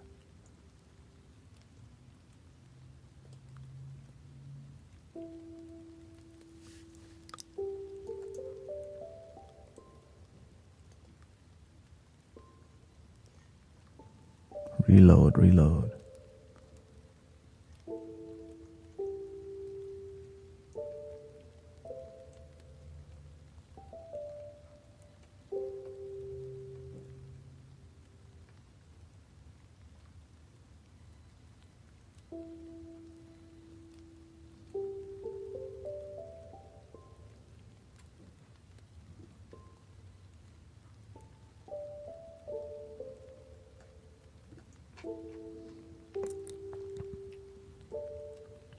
Well, that's an issue, is not functioning properly.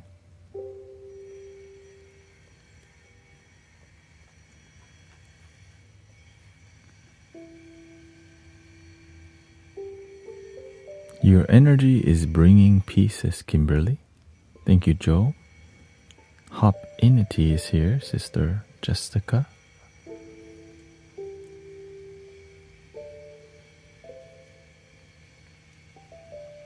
I have a harp, my mouth harp video.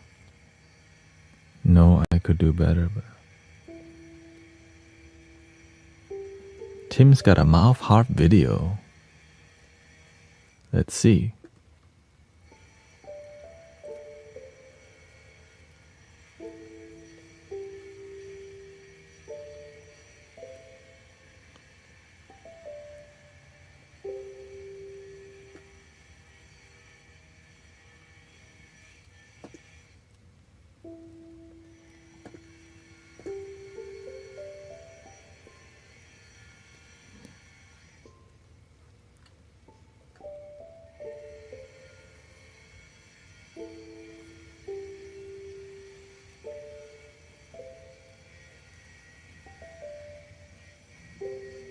A harmonica.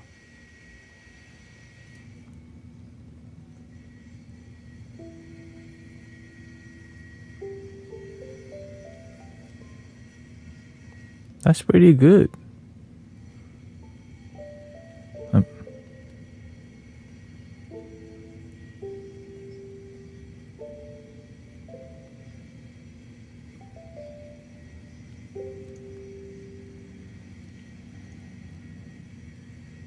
Mouth harp.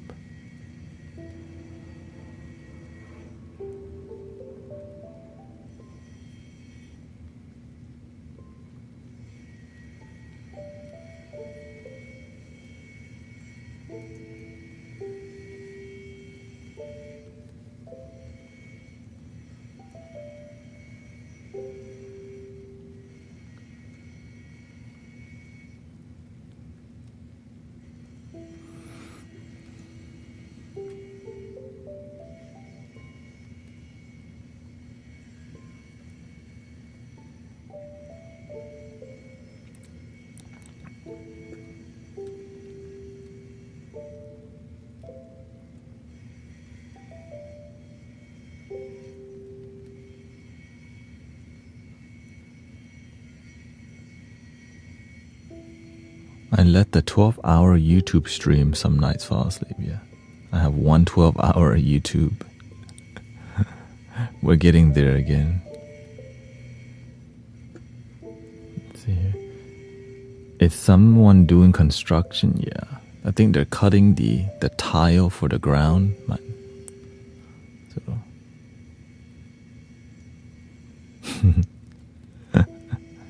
I know, it's like right across.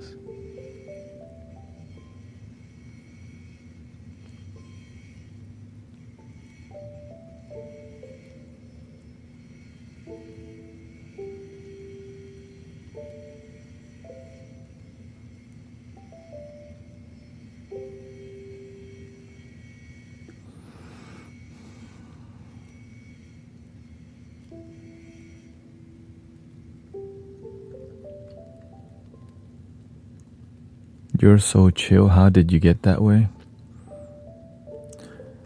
The issue is the internet is so not chill. So when somebody's just peaceful, it seems super chill. You know what I mean? When you scroll through the internet, it's a lot of non-peaceful vibes. Like, hey, welcome Iron Mom. Welcome Ali. Nice to see you. Like, so draining. And they're doing that because they're trying to get you to give and all these things, right? There's a deeper intention why they act like that, which is Red Bull, drinking Red Bull. Hey, welcome to my TikTok page. I'm your brother Tanet. Once we get to 100,000 likes, we're going. Like, that's why I don't do that anymore, and that's why the algorithm doesn't suggest me. I don't get on the For You page because I feel I'm selling out when I'm playing that game, and I can't because I don't want y'all to tap the likes if you don't want to. It's that detailed for me, you know. Cause imagine wanting people to relax by asking to. No, if you're gonna tap the like, do it on your own will. I don't want to be like, we need to get to 100,000 likes so that the community can reach the algorithm. I just don't want to do that. I want you to relax completely. And if you feel like tapping like, that's you did it. I didn't ask you to. You subscribe, you do it. I didn't ask. And to me, that's the purity. Right? That's why I enjoy what I'm doing, because y'all want to be here. Right? And so, yeah. In the beginning, I played that game, but I decided, you know what? It's why I multi-stream.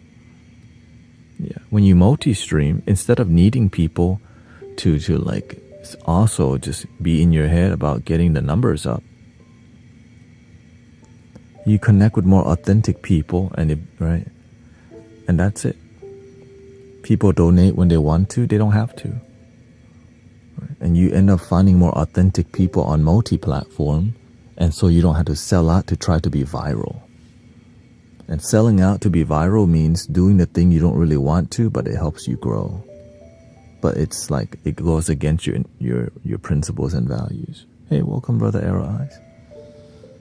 That's why I left the whole creator network thing. Yeah.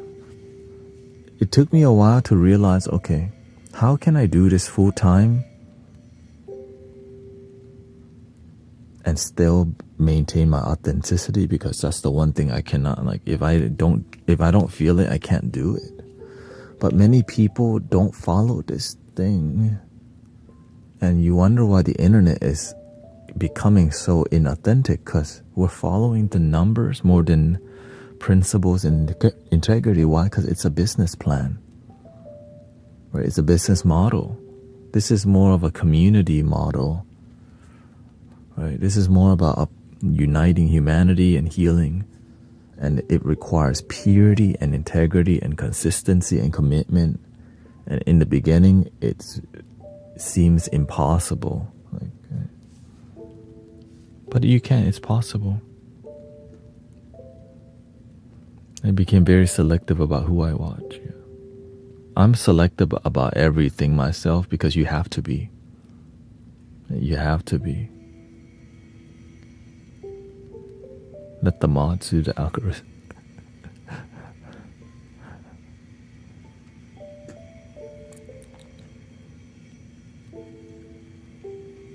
Yeah, like the mods naturally, I didn't even ask the mods to like hype me up or nothing. I just like, just make sure it's peaceful. The rest is like, you know.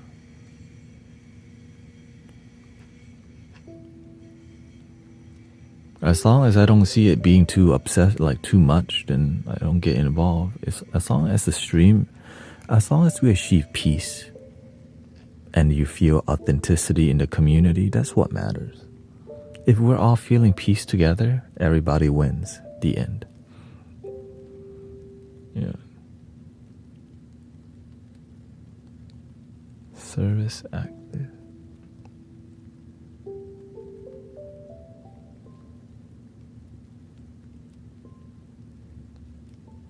Yeah.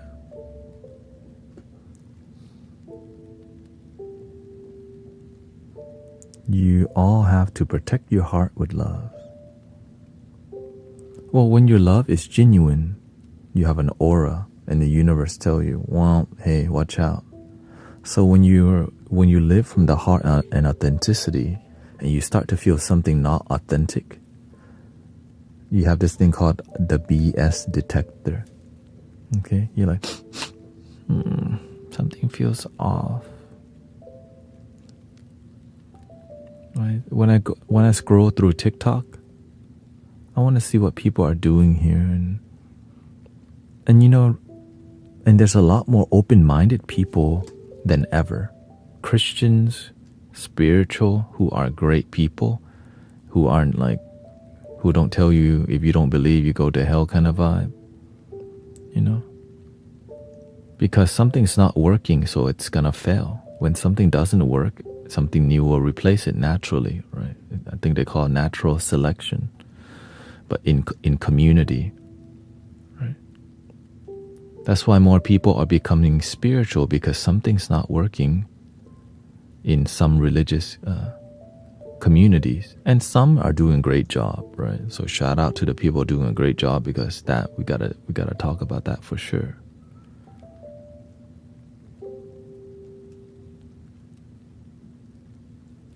Like it's a really hard conversation that can really, irritate people, because if you're not on the same page with them, it ends up being more political, not just like world. It's just more about drama, right? I think the real word is like right? It's more about my side, your side. Oh, you're not preaching the word of the Lord. That means he's a opposite side. Right? Oh, he's not in alignment with our principles. That means he's the enemy. Like, really? That game is as old as existence, ego.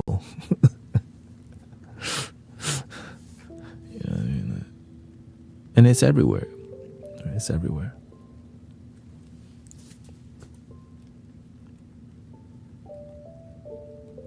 My side, your side. My God, your God. But the moment you say, oh, I'm going to just be all one people. Like, not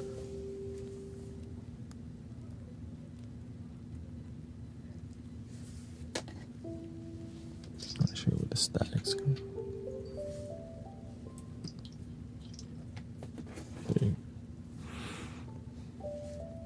They try to push it and just...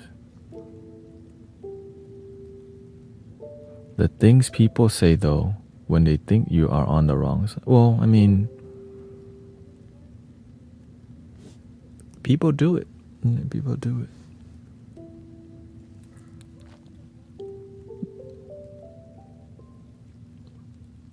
That's why I just stick to what we do in here and practice happiness with results. If you're practicing happiness and you're not happy, are you practicing happiness? Like, think up. It's that basic. You love God so much, but how come your life's so miserable?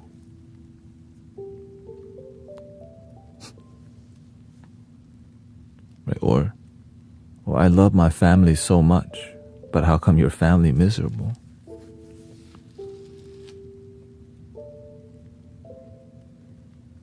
You love your family so much, but how come you're miserable? And that's a hard question to, like, the ego doesn't want to talk like that. That's why I love the question, why?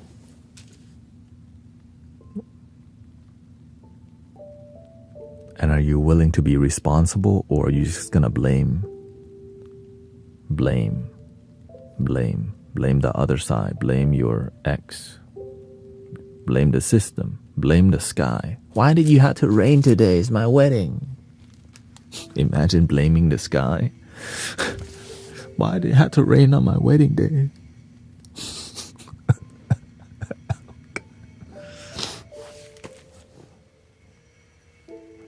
Yell at the sky.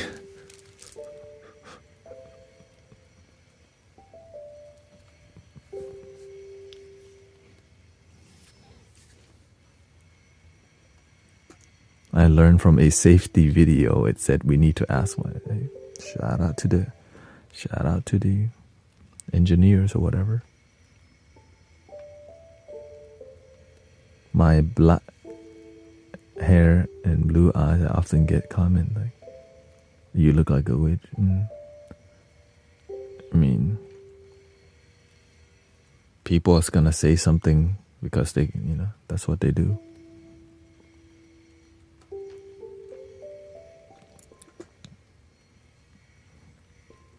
That's okay. Thank you for all the team power, team cheers. Thank you, Michelle, Lenny, Kimberly, good vibes. In the beginning, people judged me more because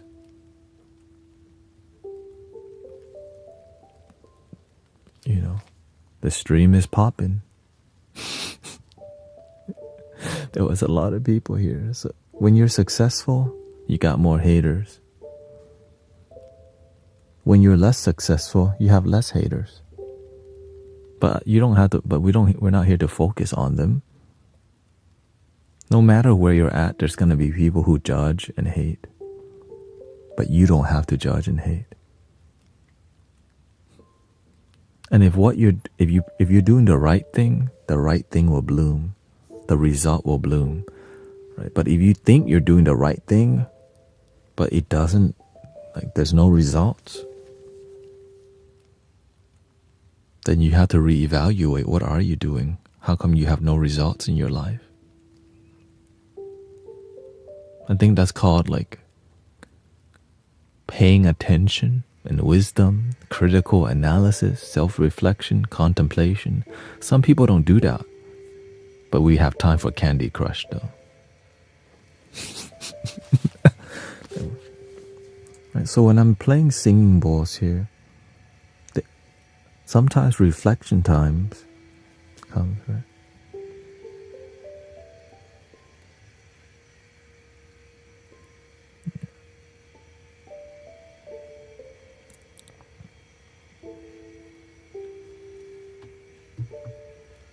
Let me reduce it a little bit here. Excuse the background.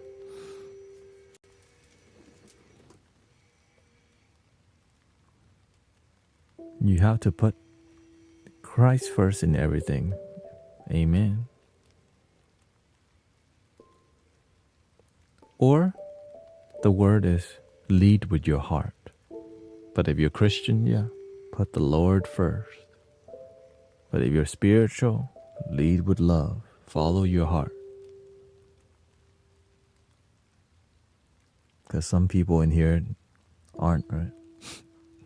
But we definitely understand.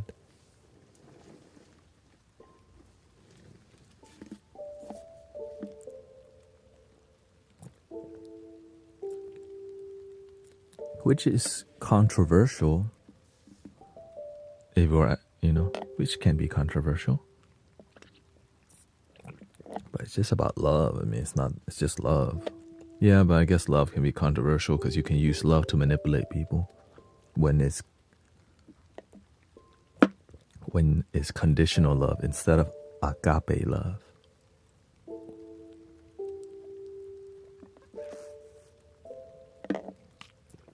Agape love.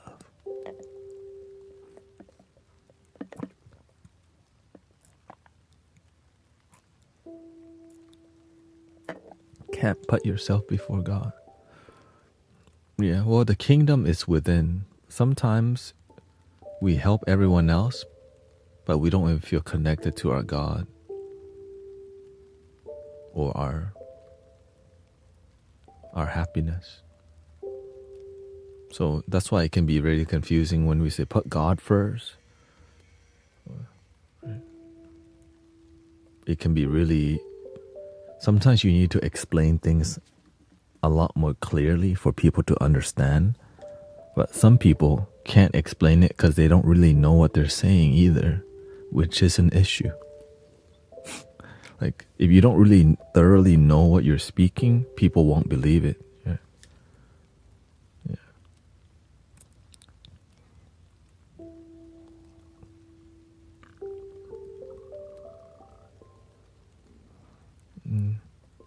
Yeah, because sometimes we're talking to people who aren't Christian, but we're trying to use Christian language at people who don't want Christianity and don't want Buddhism and don't want Islam. Well, how are we going to talk to people? Tell them what they believe is wrong, right? So that's why we have to find language that is universal. And that's basically what I do. Things that are simple, that make sense, where you can question and get a real answer without needing to speak in riddles. right? When you start speaking in riddles, it can annoy people because you're not the first one to speak to them in riddles,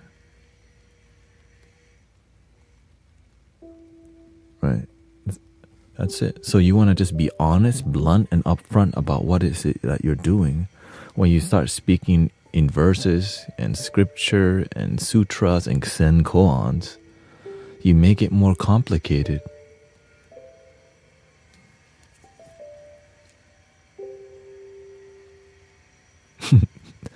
There were foxes frying eggs on a yacht. Wow. That's so spiritual.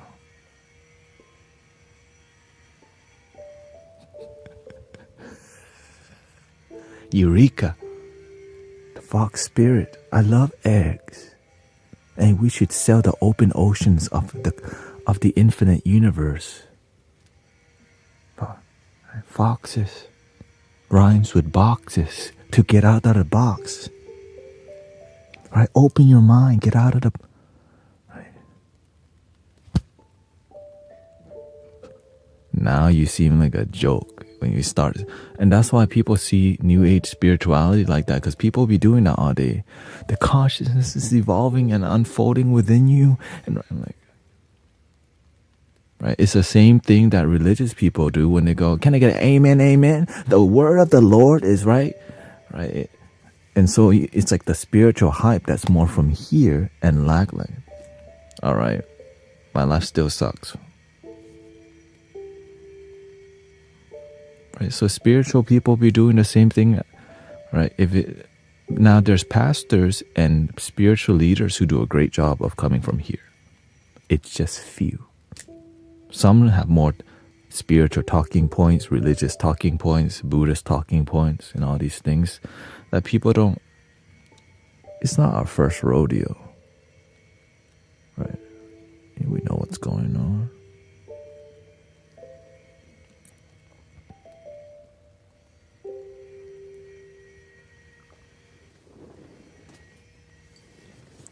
A lot of it comes from just clout chasing, honestly.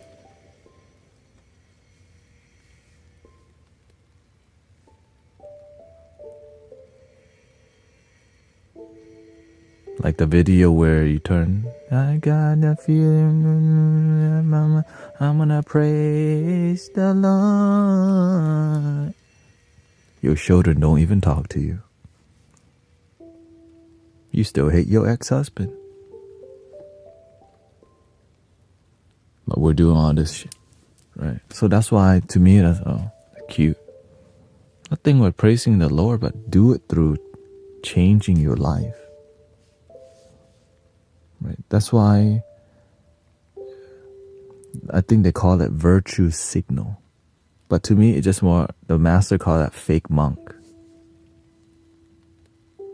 You act spiritual, you dress spiritual, but you don't do the things, you don't walk the talk. That's what it is. Right? But it's a more, okay, you don't practice what you preach. And so, but nowadays the standard have gotten so low. Well, if everybody doesn't practice what they preach and we just follow but don't practice, we just follow the ideology of being good people but don't practice being good people, right? And so that's kind of what's happened. In my observation, that's what's happening.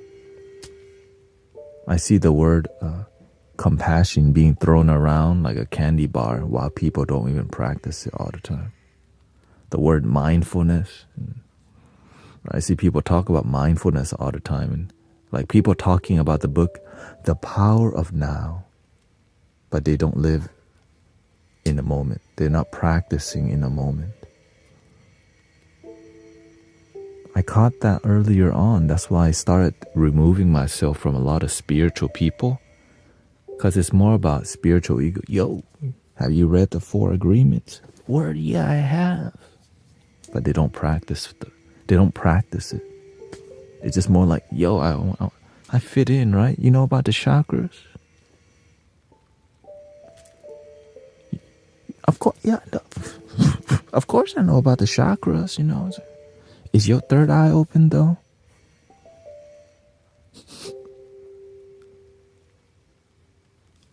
Shoot, it's been open since '03.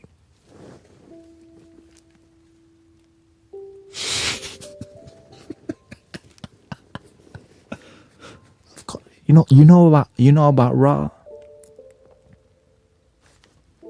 You know about Ra? Toph and Ra, you know. Of course, man. You don't see I got a wrapped copper necklace right here.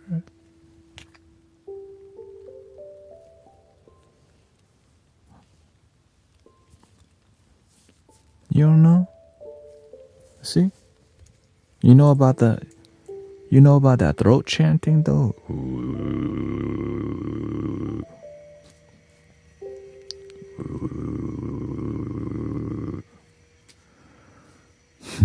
May I ask, in temple only meant? No, there's women there.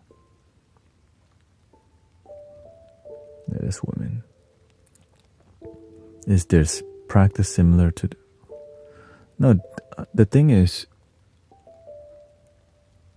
even in the time of the Buddha had a whole like women community, because at that time women couldn't be monks or nuns, but the Buddha allowed women to be, because many people did not, right? Many religious communities didn't allow women to be nuns or monks. Right?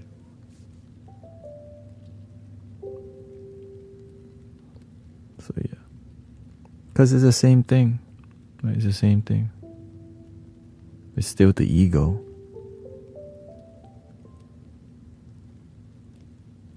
Same ego. It's just the more you use the tools and the guidance.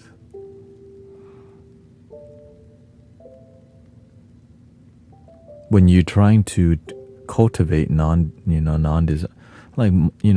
monks can't be married and don't have the girlfriends and stuff, because that kind of takes you away from. But that's called the original teaching. Tibetan lamas can be married and Japanese monks can have wives. But it's not about what's on the outside, it's your inner cultivation. Human beings were looking for, should I follow this ideology? It's more follow what works for you and your true happiness, but have wisdom. And the way you learn wisdom is from other people's life experience, or have mentors who share with you knowledge so that you don't fall down. Right? That's why it's unhealthy to be like sleeping around doing the wrong thing, because you disconnect with yourself.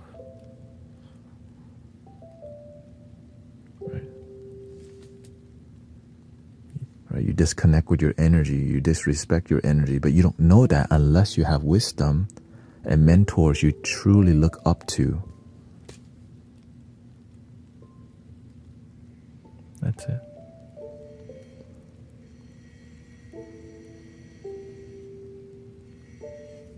Yeah, there's wisdom everywhere. Proverbs, right? Zen koans. You go outside, the universe is always talking to you. Right? Everywhere. You look at the street, people on the street, there's wisdom there. What happened? How did they get there? But sometimes we don't pay attention in what's in front of us. That's God talking to us. That's the Buddha talking. That's Jesus. Right.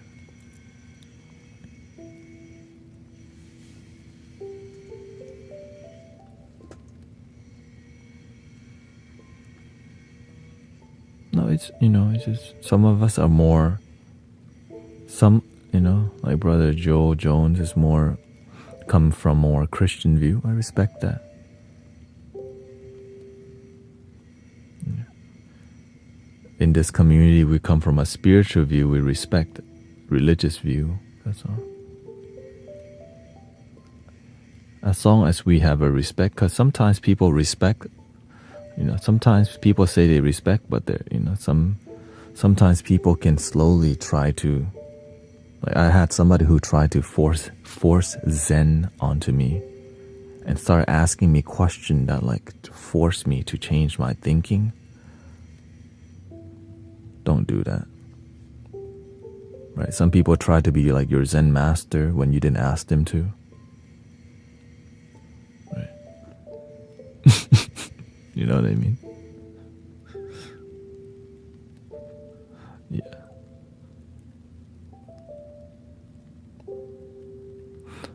I'm being very isolated right now. I have to mold my energy before I integrate.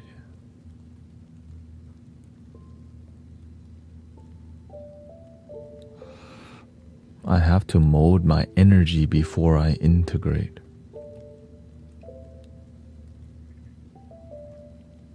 What does that mean? That sounds poetic. I have to mold my... I think the word is you have to ground yourself more so that your energy can flow. Sometimes we feel connected, but it's not grounded because it's more airy. When things are too like Archangel Michael and angel numbers, it can be too airy in here.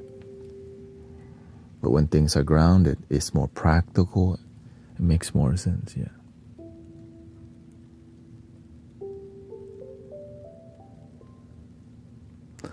Clay says, do you think someone can be well-intentioned and work hard but still not see tangible results in their life? Absolutely. Is there a place for identifying systems as holding us back? Or do you think it's all on ourselves? It's all your responsibility. No one said this is supposed to be easy. So whenever, let's see here. Yeah, you can be well-intentioned and not have great result. Why? From the lack of wisdom. So that's why, like brother, what's his name? Tim said, wisdom is like the greatest treasure on the planet. Oh, right, that's what this community is about. Because with wisdom, it helps you to work harder and smarter and do what you love and slowly build that. Right? Because if you have wisdom, you work hard, but there's no results. Then you have to keep adjusting towards better results. If you're working hard and you're not seeing any results and you're not adjusting, that's a problem. Right? I stream on Twitch for 4 years and slowly it did not work out. Naturally, I'm like, I'm not going to give up on my dreams. I'm going to try Insight Timer. But right, Insight Timer is great. But I knew like there was more to it and the universe. What about TikTok? TikTok. Ugh. Really? TikTok? Fine. I'll try TikTok again. I've been trying TikTok, okay? But if I just kept going... I'm trying to do spirituality on Twitch. But there's not a lot of spiritual things on here. The tarot community is so small. There's no meditation on here. And the sound healers on here all eventually leave. Ruby True, what happened to her? All the sound healers just go somewhere else. So imagine I commit to Twitch for 4 years only to take a 2-month break or whatever and not give up.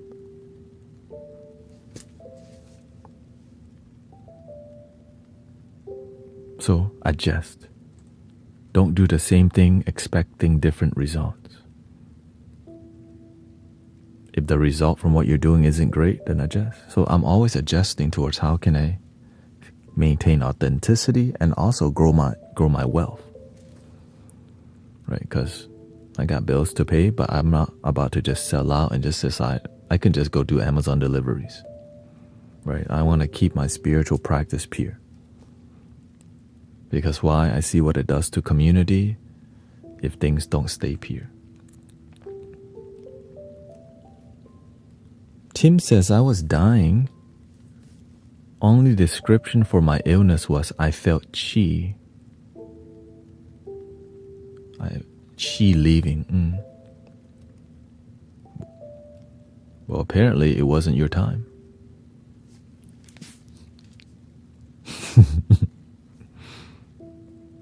I also have a couple near-death experiences from doing too much things that you do at the rave. Because I was looking for love. I was looking for happiness. I thought I found it in a pill. Because I was purely looking for love.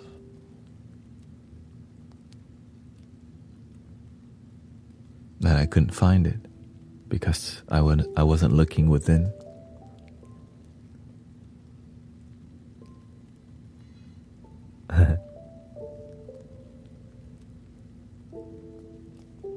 I'm sweating.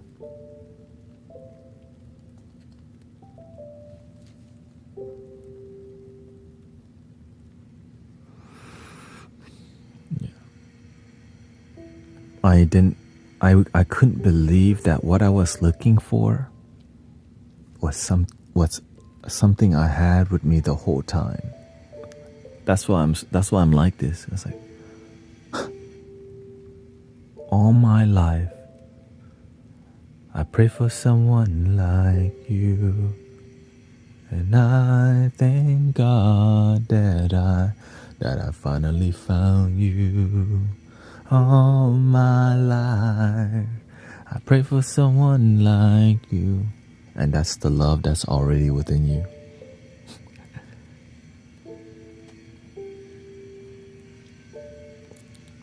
Shout out to Casey and Jojo.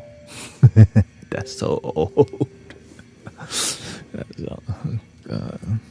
I wouldn't say it's so old, but basically.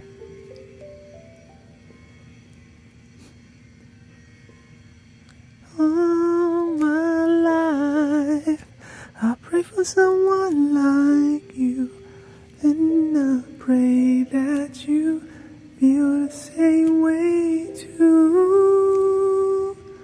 Yes, I pray that you love, you're all that I ever know. When you smile, your face always sees the glow. You turn my life around. You pick me up when I was down. You're all that I ever know. When you smile, your face glow. You pick me up when I was down. Amazing song. You know they definitely learned to sing from the church. When you hear them, like, what church you went to? You know what I mean? Like Boys to Men. You already know they was on the choir for sure.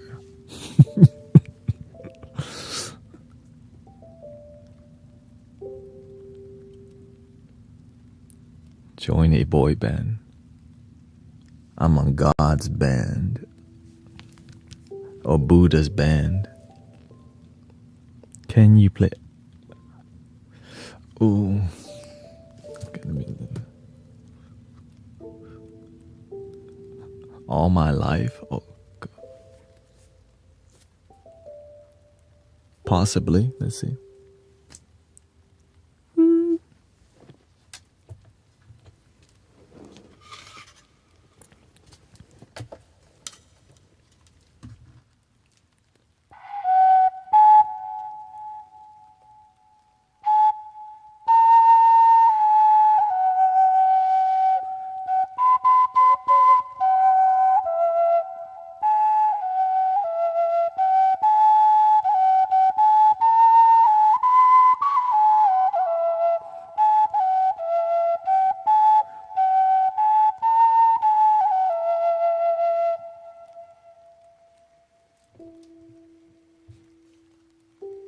Not too bad.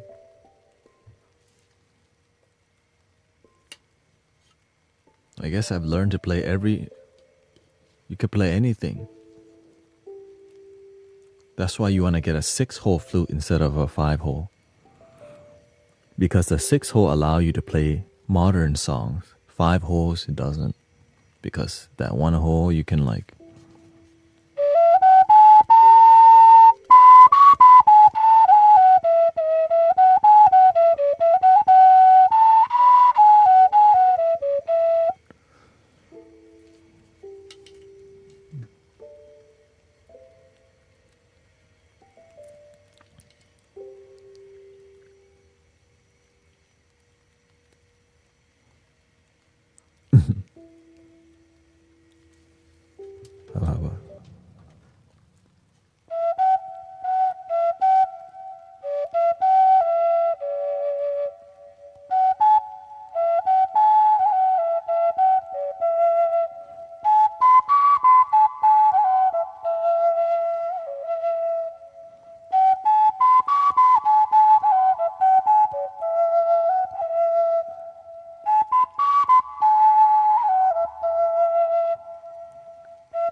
Welcoming, brother Simon. Nice to see you. I hope you've been good, brother. Busy making that money. I agree with adjusting, like Einstein's quote about the definition of insanity is doing the same thing that doesn't work over and over. But it seems like sometimes things are stacked against us. I mean, they wouldn't have come up with racism, classism, sexism and all that. We sick and tired of your ism, schism game. That's all here. Victim consciousness can be used, and then they use you. They use your victim ideology as a political pawn. Now you're my side, your side. Instead of you can change. Instead, I'm gonna blame. I don't play the ism, schism game. It makes people submit that I'm a victim of life. Instead, nope, I'm going to be responsible and change my life. Yes, has people been unkind and, made fun of me for being Asian? But that has nothing, that's their problem. I'm here to improve my life and not be a victim of ism, schisms. I'm not going to be used by people because of my negative life experiences. I'm going to rise. I'm going to fly. And this is why I talk like this only in this community, because sometimes people have all these ideology that has nothing to do with happiness, joy in their life, and they're a part of it. I don't play that game. Because sometimes a lot of times what we believe it doesn't lead us to happiness or joy, but we've been convinced to follow it and it doesn't bring us happiness. Then why the hell do we keep following it?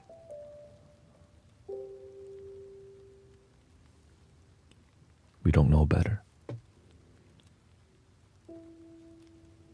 Would you rather be a victim of life or be responsible for your happiness? Because a victim just point the finger and stay the same. Being responsible, you get to change your life. I'm not a victim of the people that pick on me. I'm not a victim of who I am. I'm here to rise.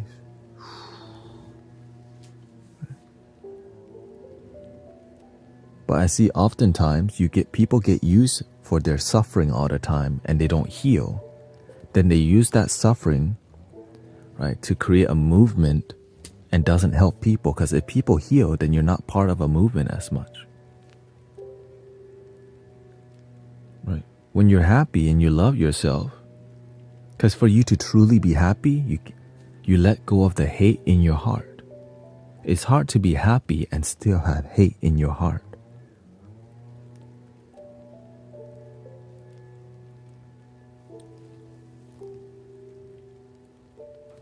I mean, that's basic, right? That's basic. I wouldn't say it's common sense, right? How can you be happy and still hate somebody? You know what I'm saying? Oh, dang, we got a 2.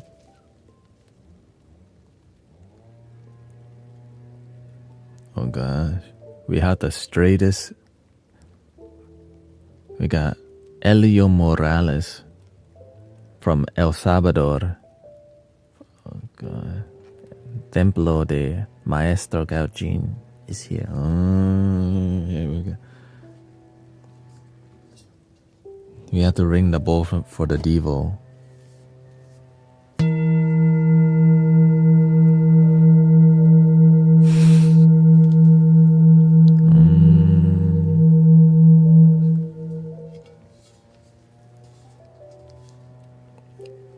Devo. Let's see what song we got.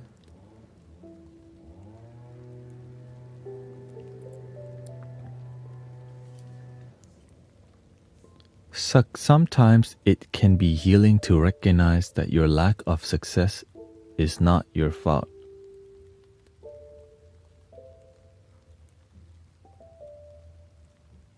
I'm not playing that. You don't have to hold yourself to such high standards. I'm not playing that game. Have you ever been to a protest and felt like you're part of a community? Oftentimes, us yelling for world change, like imagine yelling for the world to be more peaceful. You want the world peace, but you're doing the opposite of peace.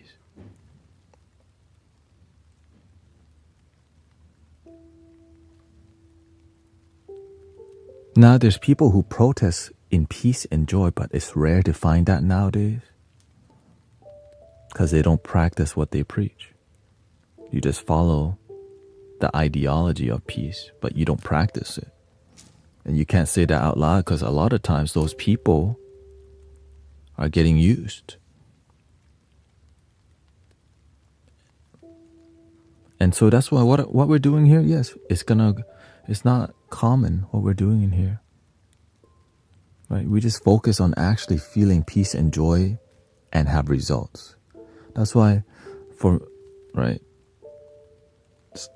when I hear sometimes it can be healing to recognize that your lack of success is not your fault. You don't have to hold, it's not high standards. It's just called the person that says I can and the person that says I can't are both right. If you want to be somebody who's an I can't person, you're welcome to walk that path, Clay. But I'm going to walk with the I can people. The end. That's basically it. It's that simple. But if sometimes we don't want to hear that, and that you don't have to. Right? What we're doing here isn't for everybody. But that's why. But when you look around here, people are happy and joyful and relaxed. Why? Because we can be happy. I can let go. I can love my damn self. And that's why the word damn is in there, because it's not easy.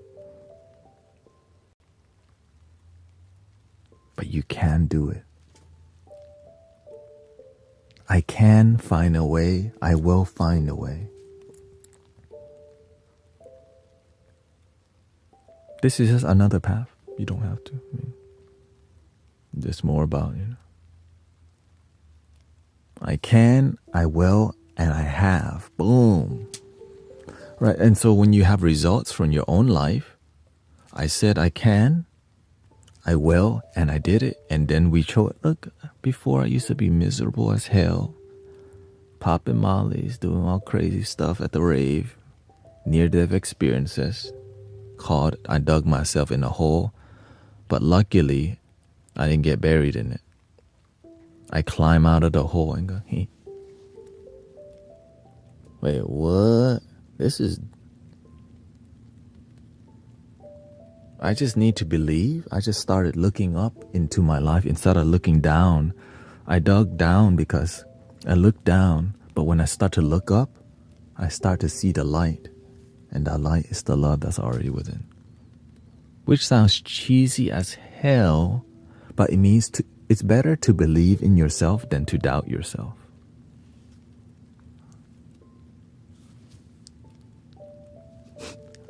Right? Yeah?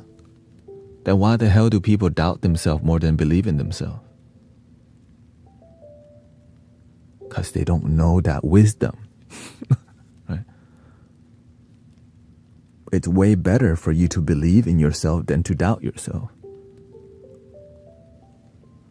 It's just sometimes where's the mentors helping people change their life? When there's too much, like that's straightforward. It's just sometimes there's other, like things get corrupted, so we can't say some things, because when things make sense, we start to see the corruption. Ooh. That's why I call it result-driven life. Right?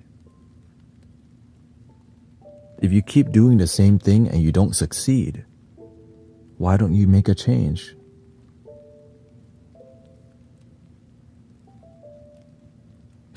Like, right?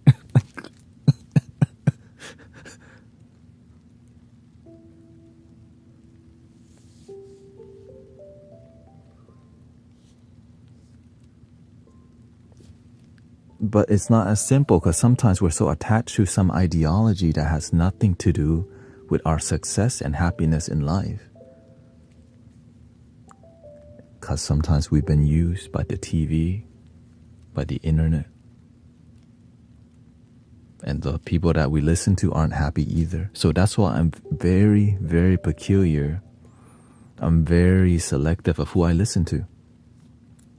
I'm extremely, like I'm skeptic. I'm very skeptical myself on everything. In the beginning, I wasn't. I just believed everything. And where did that lead me? Into a hole. But when I start to use critical analysis, I start questioning things. I ask why. I went down the rabbit hole, and then people start to judge you because you have an open mind. You just don't play the game that everyone else is playing.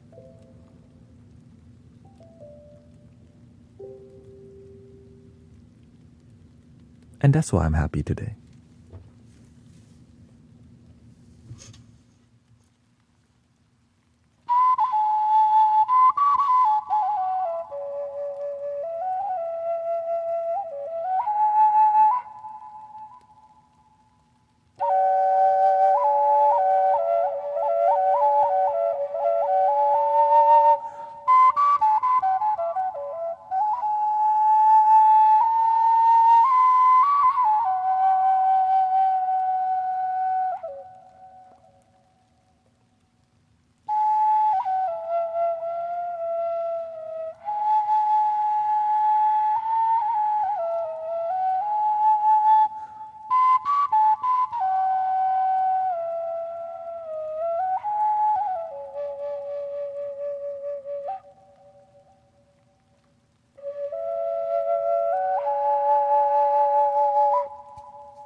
Remember, brothers, sisters,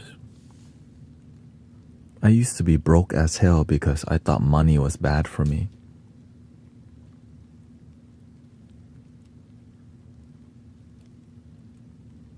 I had a bad relationship with money. I thought spiritual people should have no money. Like, I don't need it. But apparently, when you broke as hell, you're going to be eating canned beans and a bag of spinach. I'm trying to eat something a little bit more than just like a bag salad and canned beans. But I had to do that for a couple years to realize, okay, I need to be open to money, but don't sell out. Don't lose yourself to chasing the money. Right? There's a way you can have a healthy relationship with money. But before realizing that, I was just like, you know what? No money, please.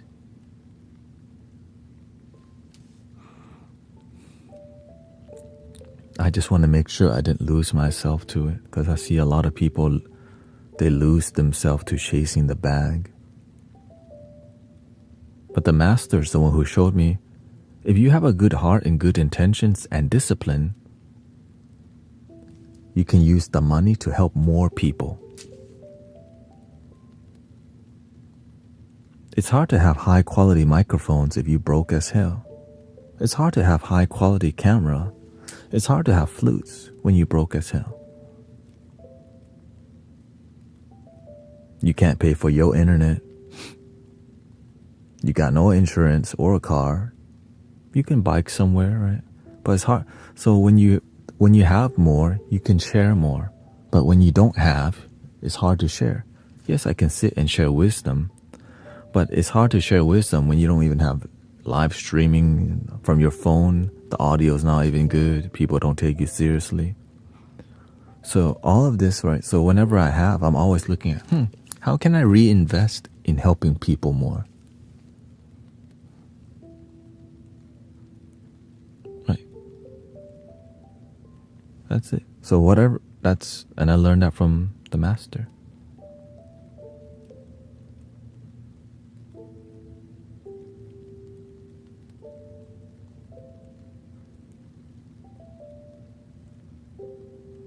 But the discipline part is the difficult. Well, if your money gets low, then what? Right. So before I start live streaming, I had to do Amazon deliveries for like a year or two. Uber Eats, Uber people to the airport. Right. The reason why I bought the Prius so that I could do Amazon deliveries. But the universe go, we're going to give you a break.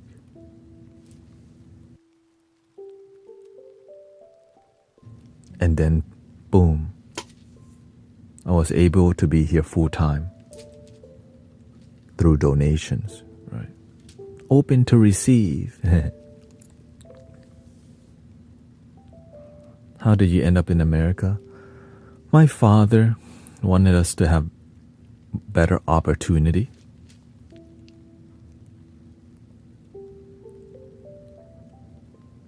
And,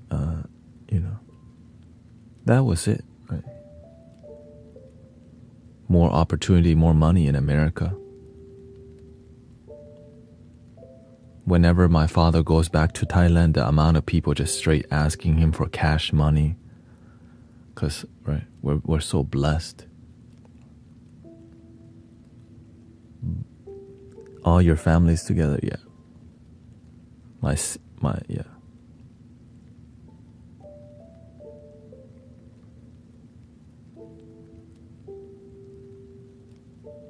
But I did not follow the traditional route, right? When you bring your kids to America, you want them to be a business professional, not some spiritual dude who does sound healing and meditation and don't even make that much money. But my mother wants me to be wealthy. My father wanted us to be a good person. That's it. Just be good people. My mom wanted me to get rich. I followed my mom's advice and it just kept failing. My dad didn't really give advice, just wanted us to be good people.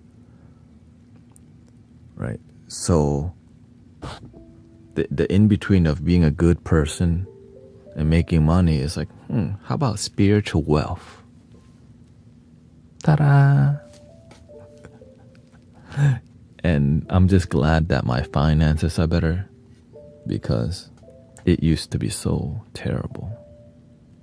That's why But it was terrible because it gave me time to go do more meditation. Right. So there was a time where I did a super amounts of meditation every day. Like 1 hour, morning and night. Some days I just meditated the whole day. So there was a time in my life where I got blessed with devotion time to contemplate. Clear. Journal. Forgive, heal, release.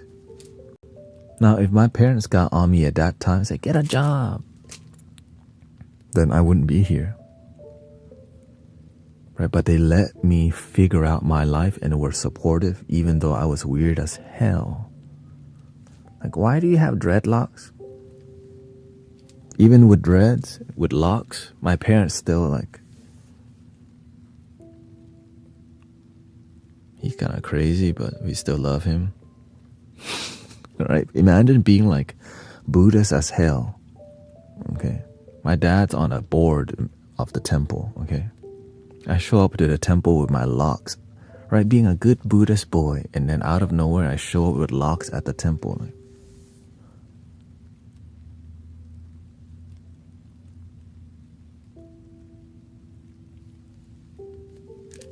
What happened to him?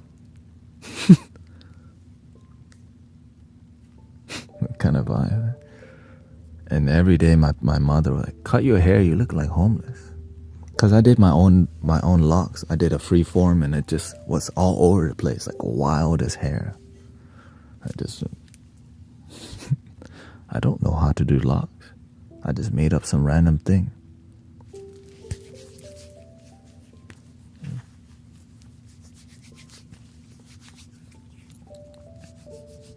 I was in massage therapy classes.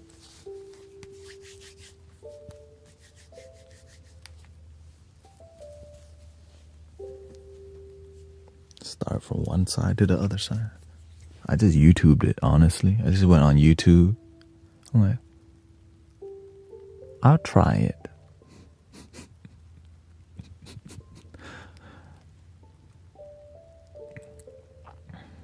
I'm like that. So that's why the spiritual path, it's so, the word is liberating, because you start to understand a lot. You just start to, when people talk to me, I understand where they're coming from because I want to help people. I see where sometimes we can come from a place of limitation, because I used to. Right. Before I was looking for jobs, I could only think of getting jobs at a restaurant because I only believed my capability was to be a server and work in food service industry. But as I gained more wisdom and more faith and awaken, I started saying I deserve to go for what I truly want, which is a job that's creative, something that makes me feel alive.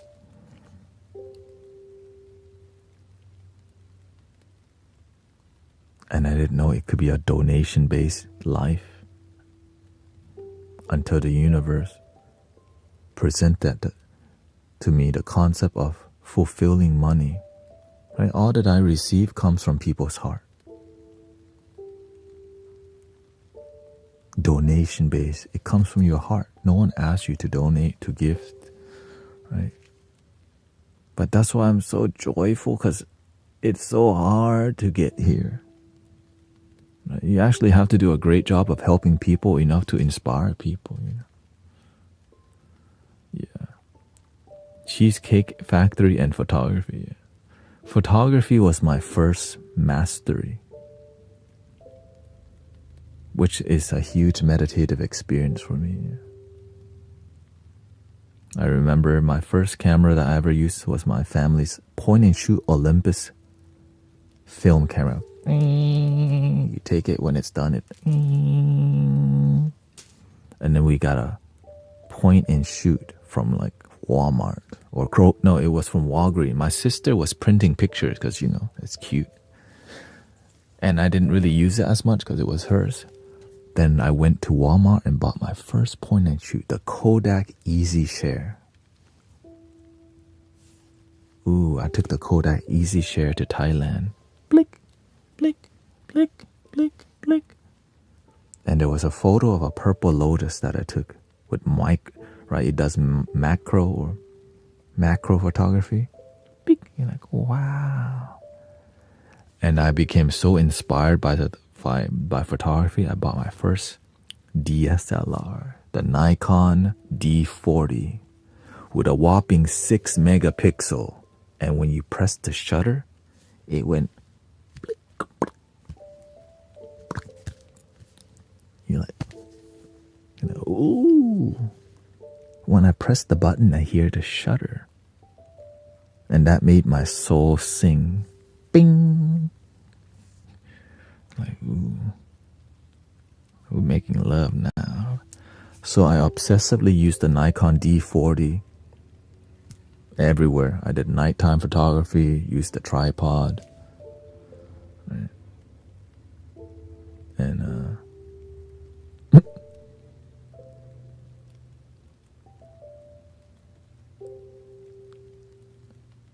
oh, welcome to children, I guess. It's happy spring break.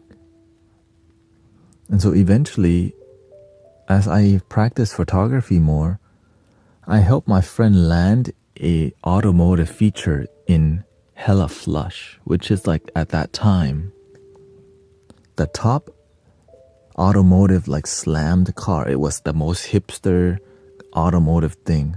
Hella Flush and Can I Beat.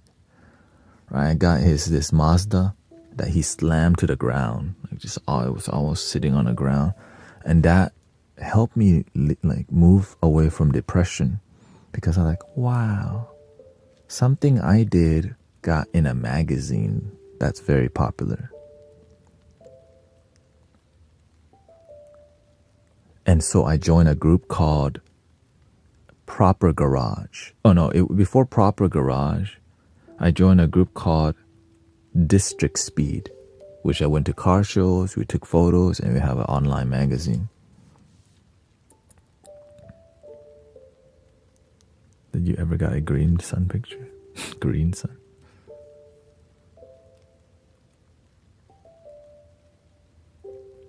The click was your original sound bath.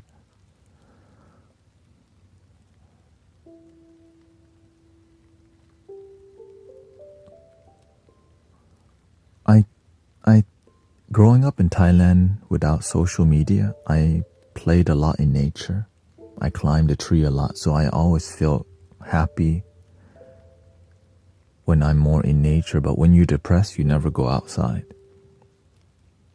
I love the birds. I love the trees.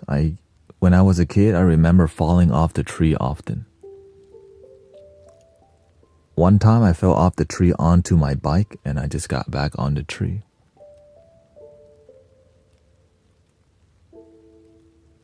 Right. And so I'm blessed to grow up in a space where I spend a lot of time in nature. Lots of time in nature. Lots of peace.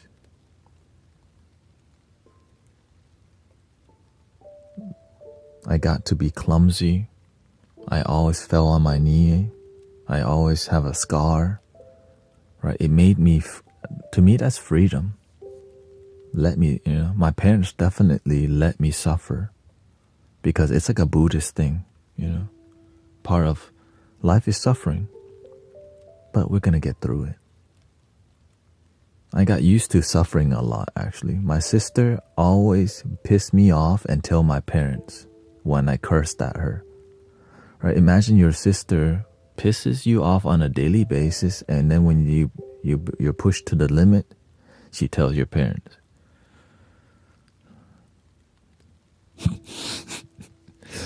And even when I was younger, we would play fight with my sister, and I got used to my hair being pulled at a young age. It's like so I got used to suffering at such a young age. My nose was always bleeding for whatever reason. Probably picked my nose too much because I'm, right, you know. My mind's really active. I didn't know I need to practice meditation. I didn't know I needed to ground myself. I like to be obsessed with things because my mind needs it, right? And so imagine you can turn that mental power towards something great for your life. Before it was chasing girls. I was obsessed with just chasing, because I was looking for love, thinking that I need women and girls, right? But I didn't know what I was really looking for. Was this something greater? The sass. Okay, I mean love, inner love, inner love.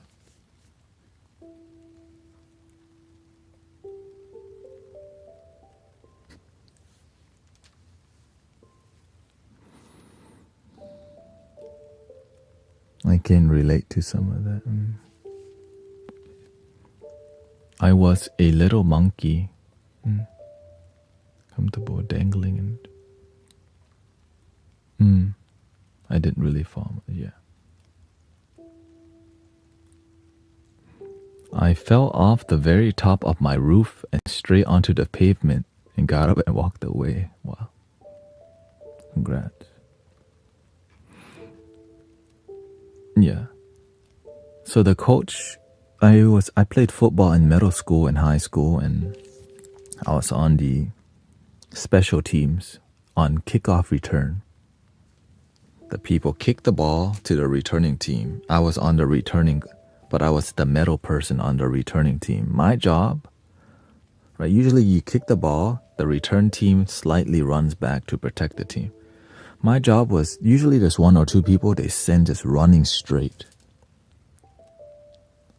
So I was one of the guys who ran straight into the kickoff team because I didn't have any fear. I just like, all right, let me just go full speed. Boom.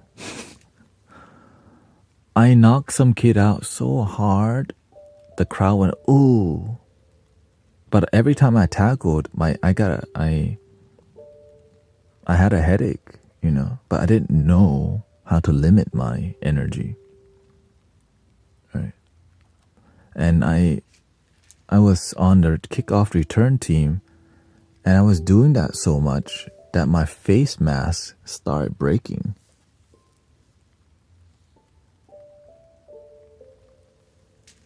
And I think that my father was also very hard on me because I was the man in the family, the guy in the family, and he also was an athlete. My father is, he used to do boxing. He was in the army. He was a captain of the soccer team. Okay, so when you're the child of a perfectionist mother, okay, and a father who's a captain of like the team, there was definitely lots of expectation being the boy in the family and all these.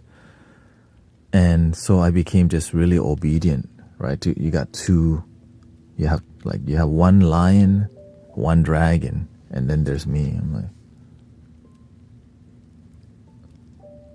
and so I basically failed everything they suggested me to do other than be a good Buddhist boy. And even that, I left the temple, But they did their best, right? They did their best to raise me. And it's hard when your kid's lost in life. You don't know how to help them sometimes because you don't have the skills, and at that time you don't know who to talk to. Maybe you don't even want to be embarrassed, right? And so and I think that's why I became a teacher, because I know there's many adults and children going through what I'm going through, which is high level expectations and lots of failure. And they just need a little wisdom to help them navigate through life successfully. And my parents didn't really make the time to mentor me very much because oftentimes we put money and our priority to pay the bill and don't have time to raise our children. And that's why I don't want children, because I start to realize, damn, there's going to be a lot of kids who get abandoned because their parents are working all the damn time. Right? So who's going to help raise those children?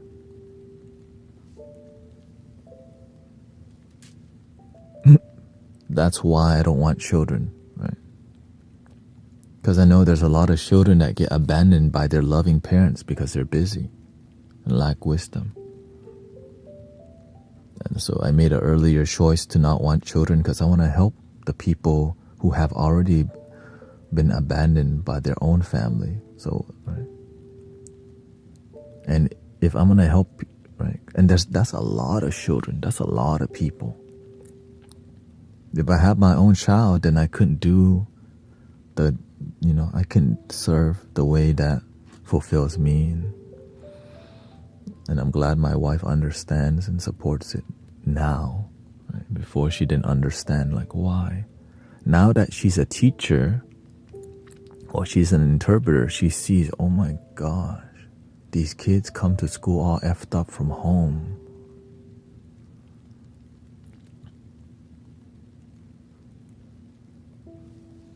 Right, she's an interpreter, and she tells me all these stories of like kids getting, harmed by their own parents because their parents spanked them so hard, and then the kids show, and then they have to address it somehow. Or kids that have this behavioral problem, it starts from home,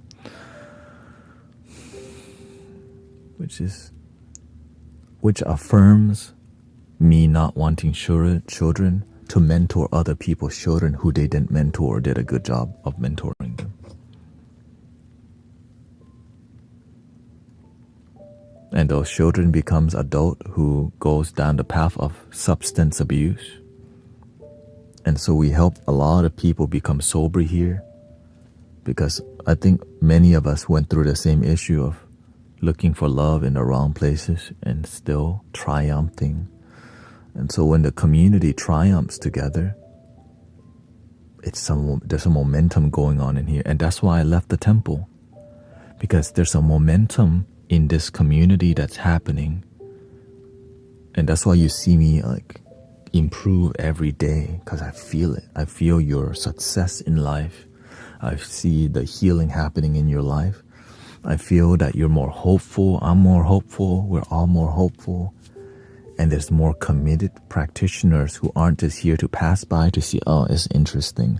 But y'all actually see this as a living church or temple space.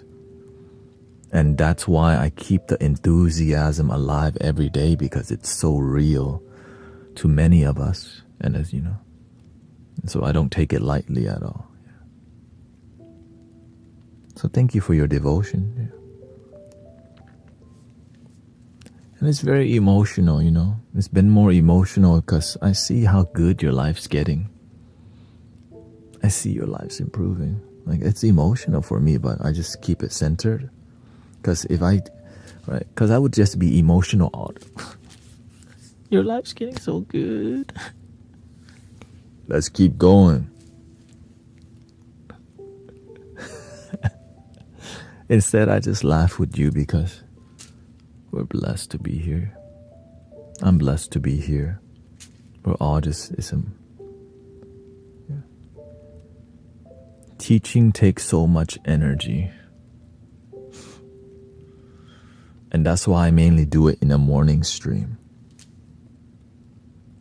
Right? Because there's more. That's why I don't just do. Remember back then, I would just do bowls morning and night. But the universe told me,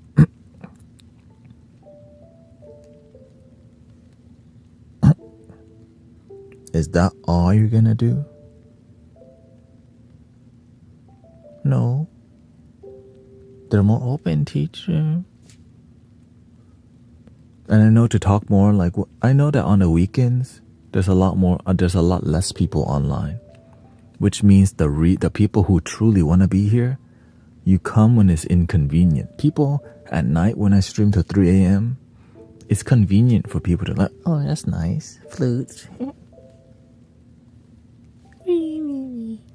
But if I ever start talking, they're like, what the hell? Play flute, please. Why are you talking a lot? Play flute. So nighttime, I mainly focus on sound healing. Daytime, I focus a bit more engaging. And it depends on the energy, right? If the energy is off, right? If the energy is disharmonious, yeah, then we got flutes. We have lots of flutes. Just a couple, you know.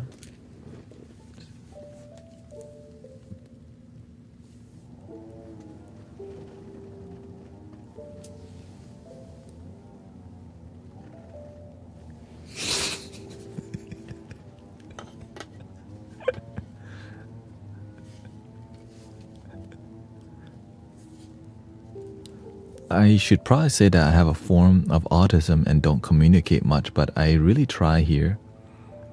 So here is important to some than you probably realize. You know, I'm aware, I tell people all the time on Sunday, welcome to the introvert haven. I'm aware that the many people we attract, it's a lot of people who don't usually talk, because the people who are introvert, we only talk when there's meaningful things happening, right? Small talk is annoying. That's what it is. The introvert is not that they're introvert. We're just looking for real, genuine conversation that has meaning to talk. And the reason where many introvert or people who, you know, have a hard time speaking talk here is because we is talking about some real topics that matter, that mean something, and that has weight, you know, has energy. Because I'm the exact same way. Before, I used to do a lot more small talk because I was never sober. I was always drinking energy drinks and not grounded, so I would be just constantly cracking jokes. That's why my friends love me so much, because I will make sure your day is great. And so people also love going out with me all the time. So I went out so much because I made sure everyone had fun, you know. But now the universe says, your job is over at the club. We have a new club opening, Mystic Village. Mystic who?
Happy Saturday.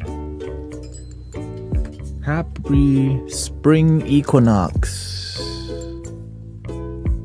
You gotta add the cracking of the peppermint. Oh, I almost got one. But I think we have a digital version.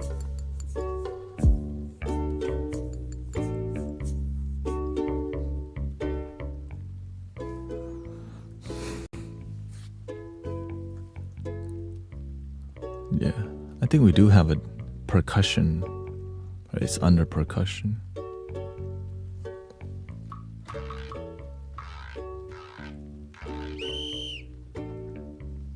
Right, one of those. There we go.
Got the cowbell in there.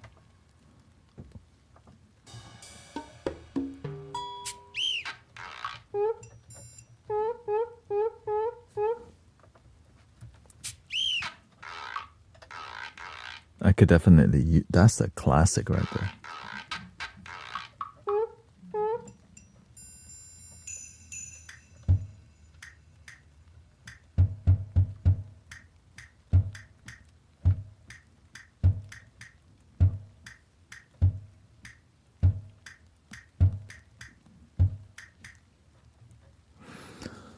Anyways, let's see here. I think it's 5 minutes left. Beautiful. Today was more engaging stream.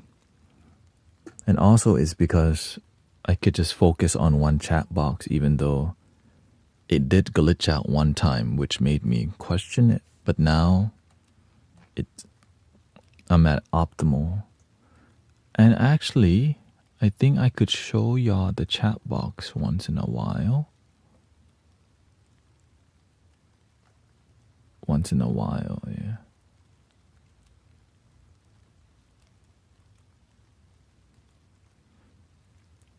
Because usually you don't get to talk to multi, like you don't get to talk to everybody, except Insight Timer has a hard time integrating everything.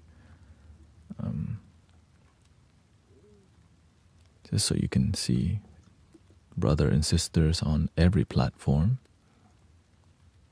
Let's see here. I think it's called window capture.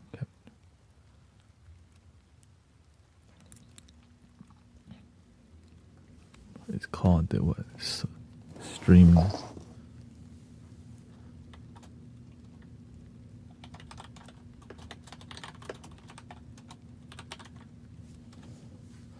social stream ninja. The social stream ninja dashboard.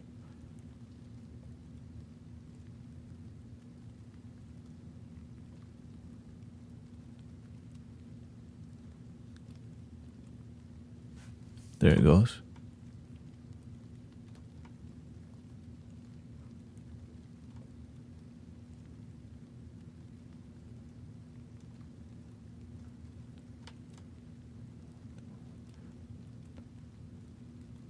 Our rebellious tendency.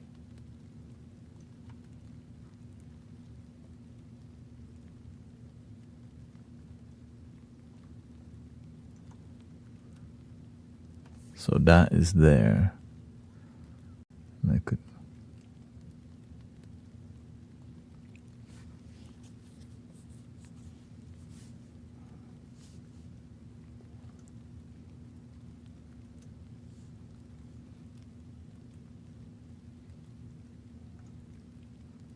edit, see here, view, zoom out. See?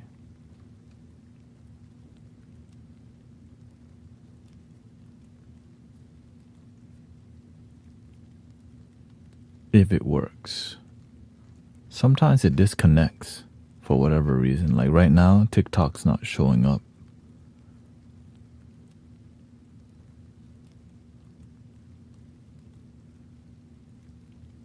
Yet. Refresh.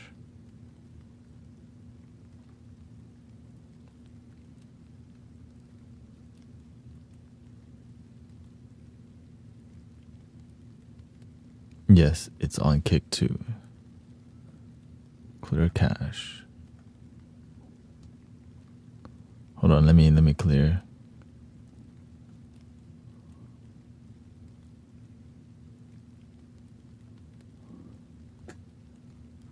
Stop it, activate source. I think maybe that's the key. Stop and activate source.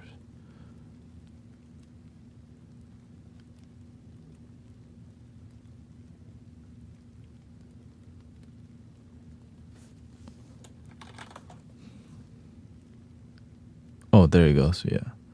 Like TikTok, like all the platforms don't want that because, right, it's a business plan. They don't want cross-platform because, there you go.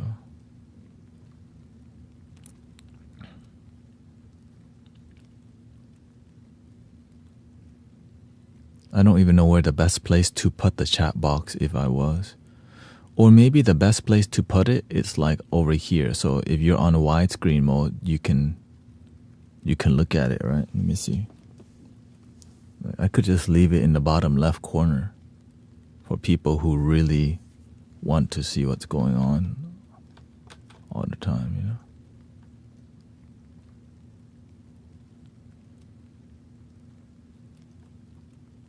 Here.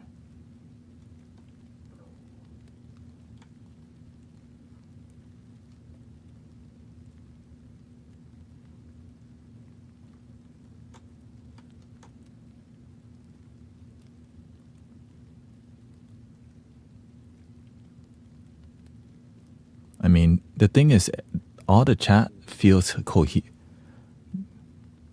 I don't want to share. Yeah, all the chats, the beautiful part is that all the energy of every platform right now is cohesive. Like even though you're not on this, we're all on the same page. That's why I don't mind doing the chat box thingy, because in the beginning, people didn't understand how to make it more cohesive. You know what I mean? And so you have to go to widescreen mode to read the chat. Right. So the main screen, if you're watching, you don't see it, but if you wanted to, I think it's a great option. And it's easier for me to read, except this app hasn't integrated Insight Timer, so it'll just be on Insight Timer, there's not a lot of conversations happening all the time, but it does. So I just keep an eye on it. So now, right, so once we get a teleprompter, I'll just be reading comments like here the whole time. Right. and talking to you. I'm seeing the comments go off, play the flutes. And that is our next level. More personal, more engagement, more raw experience, which it's always been. It's just shifting the eye contact makes a huge difference, but that costs money. Money. So I'm grateful for technology allowing us to have a great time together, and so that's why this is called developing your development, developing the live stream and wanting better for the community, because it's beautiful for us to. But you'll take it off when the meditation and flute. I know I'll read and get distracted. It depends. I'll see how it goes. If it's too distracting, then. And honestly, when we're meditating, people aren't talking that much. I know that's hard to believe that TikTok can get extremely quiet, but it does. Right? When we're in a deep meditation, there's just oftentimes a bunch of thank yous. Yeah. So you would be surprised how quiet TikTok actually gets. Because we're doing real work in here. We're doing authentic. We're doing the authentic thingy called love your damn self, man. Shoot, that's what I'm talking about. But eventually I have to adjust it when tomorrow is when the Elgato prompter comes in. The most transformative thing about live streaming is that teleprompter, right? Because I could drag this whole screen and drop it onto the teleprompter, which no other teleprompter was able to achieve. So shout out to Elgato's technology team, because they are on that thing. They're on it, man. Yeah, they're on it, because now it allows me to focus better. Which is why the conversations was a lot better today, because I didn't have to look at 4 chat boxes. Right? But of course, I still keep an eye on if people gift or sub, right? The notifications. So I had to revision the whole live stream again. Yeah. So it is great, and I'm glad, And on the top, you can see the viewer count, right? You could see the viewer count. If you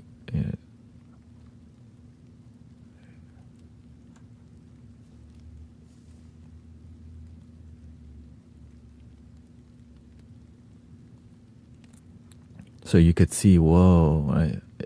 Like if you wanted to be in a more slower pace environment, you could go in another, It's more peaceful than you realize. It's just, I know it might get some getting used to. But we have to evolve with the spring season, right? It's time to get to the next level.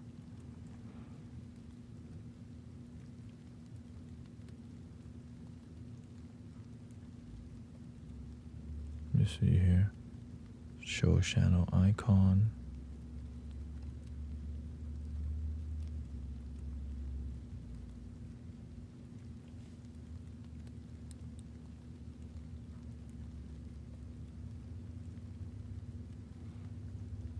Which is a lot, That's why every time I add something new, it takes about a day or two, sometimes a week, like using Ableton. That is not something that is easy to integrate into a live stream, like using a digital device.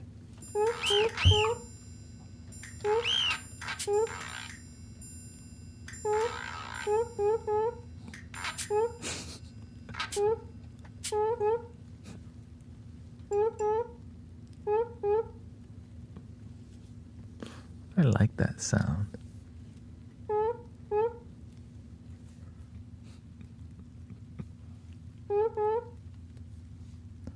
Now you know how much. Imagine being a kid, just keep doing the same.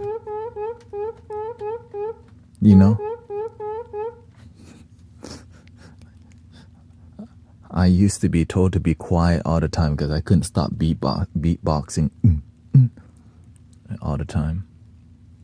Because at that time, beatboxing was hot, right?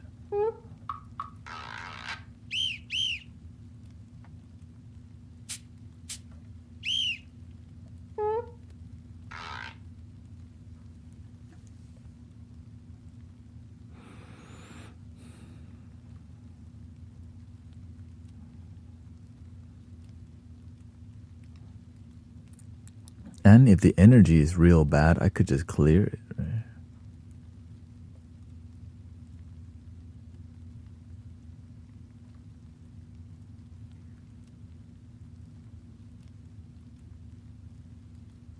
But we'll see. We'll learn as we go, and I'm just... Now you get to see your brothers, sisters on cross-platform so you can be on the same page.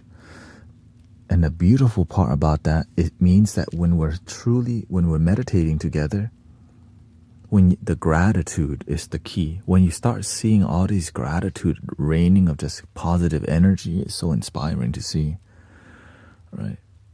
And I think that is the real focus, right? When people start to have like their story, you get to keep up with that too.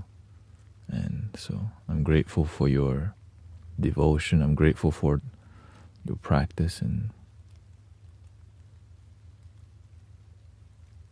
it is beautiful. And I can integrate the background even better,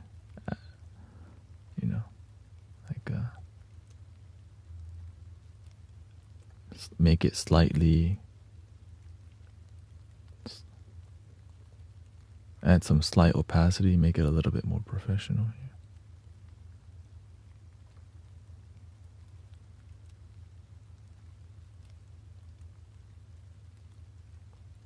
Ooh. Yeah. Anyways, thank you so much. I hope you enjoy the new unfoldment, the new development. And so you get to see everybody. Oh, I guess I forgot that's there. Whoops. I guess I don't need to make it that high.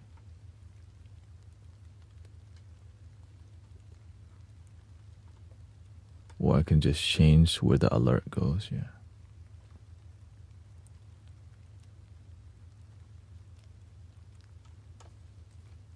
So there's a lot. I just put the alert on the other side.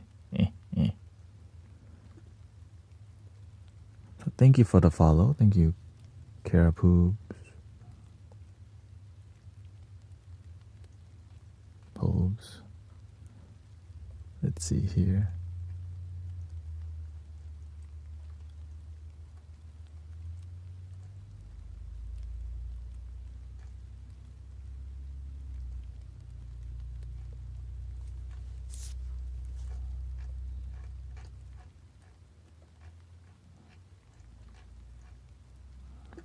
Anyways, I'm gonna end the stream and I'm gonna develop this a little bit more. And welcome to the evolution. That's why we have to keep open heart and mind. Thank you, Christy, Empress Mo, Chiki. I hope you enjoyed today's stream. More love, of course, and grateful we can grow together. And 3 ohms.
Christmas time.